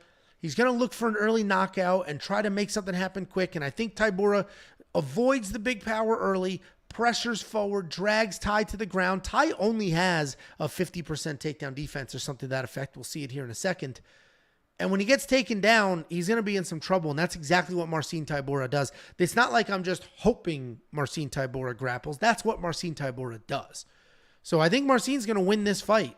And he's plus 107 right now. I haven't done anything with that yet because this is still heavyweights. They can still just... Tuivasa can end this in one punch, do a shoey, and not a single person on this planet will be surprised. But Meerschaert Tybura is going to be the pick because I think he can come forward, weather a storm like he did against Romanov, get this to the ground, and grind to a victory. What do you think, Jakey boy? Just a shame, Angelo. And honestly, I broke down. Obviously, you do your picks before I do my picks, and I don't look at your picks, and then I do all my tape study, and I do my picks, and then I compare picks, and I knew, damn it, Angelo, I knew you've been struggling.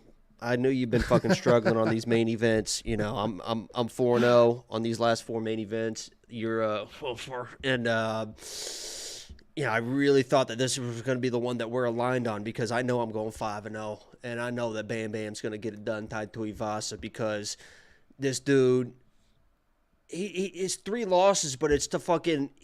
I thought he looked pretty good versus Gane. He started getting picked apart to the body, but that's against an accomplished kickboxer. He knocked Gane down, comes in against Pavlovic, and that's what it is. I mean, he does that to most people he fights, and then he fights a 7-foot-tall Volkov, so the range is going to be an issue. This is a smaller guy that doesn't have accomplished kickboxing, doesn't have crazy power, that's got to close the distance to do what he wants to do, and that is kind of slow this fight down and grind this fight down. And let's not forget, too, Tai Tuivasa is not just like this first-rounder bust type of guy, right? I don't want to act like you acted like that because you mentioned his leg kicks. You mentioned he's not just a brawling side. He's got good striking. He can extend fights and find knockouts second or third rounds and be patient in that regard.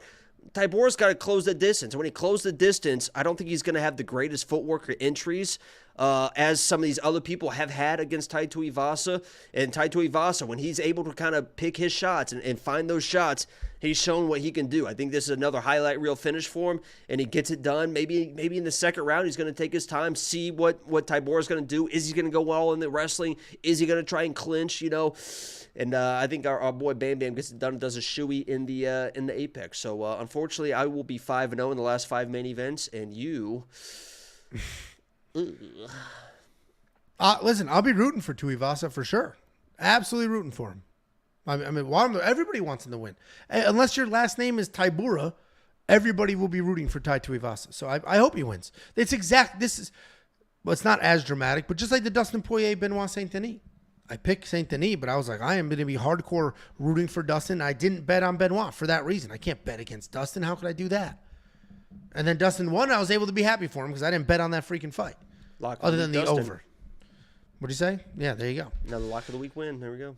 We're split. We're split here. I'm not going to bet this. I've already got $200 on the line with you, but we are split here. This is, whatever you do here in DraftKings, just hope you're on the right side because the winner will score a ton of points, the loser will score none. Either Tybura gets this to the ground early and just beats up Tai Tuivasa, or Tai Tuivasa lands and does what he's going to do to Meerschaert. I mean, Meerschaert was just knocked out by Tom Aspinall. So I'm not going to pretend that he's got this iron chin as well. He has to close the distance, and he has to get this fight to the ground to have any success whatsoever. And I wouldn't be surprised if this is a tentative from both guys early, and then by the time they start getting after it, they're both a little bit on the tired side. And I know that this fight does not go distances like minus 1,400 or something. Yeah, there's an outside chance where this just turns sloppy and turns into just a weird heavyweight 5-round it could decision. Be Jolton Almeida versus Derek Lewis. Meerschaert could just take him down and hang out. It's not going to fucking look like that, but it could just be. Oh, yeah. No, that's crazy. Yeah, it is fucking crazy. That's why I said it's Why is that crazy? You think he's just going to fully mount Tai Tuivasa for fucking 25 minutes? Don't be fucking stupid, dude. It might be, I didn't say it would look exactly the same, but it might be 25 minutes of grappling, take him down, hang out on top. You literally said it could look like Jolton, You're a and I said no. Moron. You're the one who was just telling everybody this might go to a decision. Go ahead and bet it. Let's see your ticket that this is going to go to a All I'm saying decision. is just like an outside. No, chance. let's see the ticket. All's I'm saying. All's. You pluraled word. all. All is already plural. You pluraled it. All's is not a word. What are It's you not a talking about? Maybe in whatever podunk elementary school you went to with the neighbor, all's is a word. It's not a word here. Actually, here's a funny story. My A neighbor, lot of insecurities. my neighbor was over for. Are you going to UFC dox me right now? I'm not saying anybody's names. My neighbor was over. Doc, everybody, shut the fuck up. My neighbor was over for UFC 299, as was Jacob. They were chatting. Jacob's like, I'm from Indiana. And then the neighbor's like, why? Where in Indiana? And Jacob's like, why? Because he can't answer questions. And he's like, why? What do you want to know? Because like it's hard to answer questions. I'm a tough son of a bitch. Yeah. I'm a tough son of a bitch. Oh, And so my neighbor had to be like, because I lived in Indiana for a little while. And then Jacob's like, oh, in this town. And my neighbor's like, oh, I lived in that town also. From Fishers. Yeah. And then, well, you said don't dox you, so I'm being very selective. And then he was like, do you know this school? And you're like, no, I've never heard of that before. And then he said, well, I went to this elementary school. And Jacob's like, I went to that elementary school. And then he's like, do you know this kid? No, he said, do you know, yeah, he said the first name, and I was like, he said like jokingly, like, oh, like, I bet you don't know whatever. And I was like, I know that. And then we both said the last name at the same time. We're like, holy shit.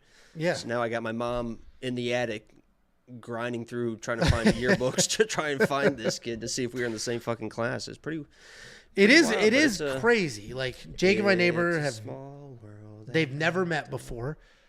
And we just met when did you meet him? the last time he was over. When was he over with you?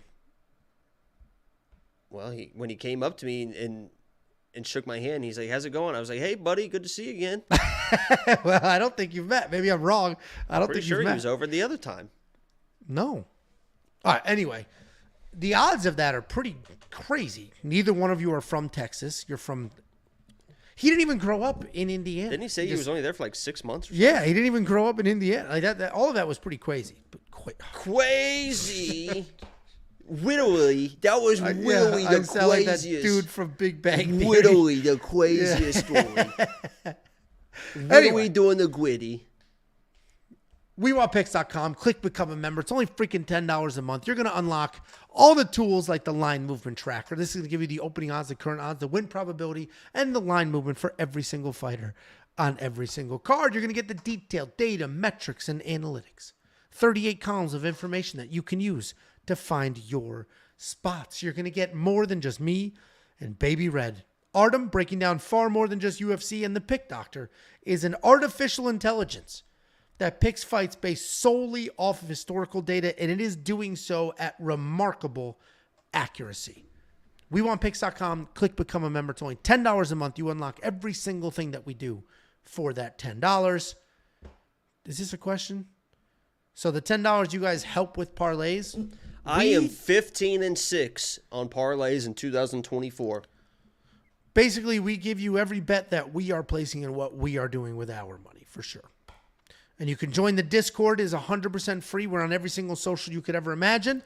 And the Discord, for now, is 100% free. It'll always remain. You'll never have to pay more for the Discord. We may make it a premium-only thing. We're at like 6,000 people in the Discord. We have over 3,000 premium members. We may just make Discord part of premium. For now, it is 100% free. Hop in there. You're trying to work on a parlay. Ask the community what they think. Follow all the socials. And don't forget, if you want $50, we'll send you 50. WeWantPicks.com. Click Become a Member. Nope. WeWantPicks.com/bets. Sign up, make a deposit, and we will send you $50 as a thank you. This is what happens when I'm reading. Have you guys thought about adding round prop bets? If you go to my analyst page and Artem's analyst page, we literally give you our round line lean for every single fight on every single UFC card. So if you go to my page right now, every single fight, who I picked, my confidence in their pick, and if I like the over or under on the round line and what that round line is. Damn, that guy thinks that you're me and I'm him. And he's really laying into Tiffany. What just happened? What do you mean? Someone said, by the way, Jacob, tell your wife to chill and let you work. If it wasn't for this, there would be no vacation. Lay down the law. Okay, Cheeto, first of all, couple it wouldn't things. Be, Jacob is very... scares the fucking shit out of me. Yeah, couple She was in a fucking mood Saturday, too. Jesus Christ. Was she really? Yeah, she was a fucking moon. Remember, she went and had a one drink, she got came drunk. back, got lit, and just started yelling at everyone. Like, holy shit. That's not Jesus true. Christ. That is happen. 100% true. She kept She didn't looking at yell at me, people. talking about this and that, and I was like, fuck, man, I'm just trying to watch the fights. Well, either way, I also want to dispel the narrative. He's like the third person that was like, if it wasn't for We Want Picks, you don't go on vacation. That's not true. Well, that is true for my Apex trip, so I do appreciate. I do appreciate you guys. Can you get this off the screen, please? I do appreciate you guys becoming premium members, liking these videos, being subscribers, all these views, because honestly, you guys are helping me do like awesome fucking shit to be able to interact with different people and being awesome. And that Apex trip next week, I'm gonna vlog it, and it is gonna be absolutely amazing. My monitors just went black, but I think I'm still here. I see you. Yeah, I didn't touch my mouse in a while, so they just. No, you're good. Well, guys, we I appreciate. you guys. Angela, I guess, doesn't, but I do appreciate. No, that's bullshit. We appreciate every single one of you. We had over 400 people watching live. Thank all of you very, very much. Thursday, you're going to get the prop bets. Actually, Wednesday, you're going to get Jacob's Lock of the Week. Thursday, you're going to get the daily fantasy prop stuff. I don't know if we're going to do that anymore. Friday. I don't know. I think I don't know. That ran its course. Friday, you're going to get the bets in the DraftKings video, as well as Minty Bets puts out a video for us on our channel. It is a weigh-in recap video, so you don't have to watch the weigh-ins. You could just watch a recap. And then Saturday, you're going to get Jacob live streams. Sunday, quick picks, and that cycle starts all over and you again. know what? Special edition Sunday. I'm going to drop my next Lock of the Week video on Sunday. So Sunday, you'll get my quick picks and Jacob's next Lock of the Week video. And actually, next week, I didn't ask you, but you have to say yes. Next week, this breakdown is going to be on Monday instead of Tuesday. I'll be in Vegas. Okay. Thank you guys very, very much.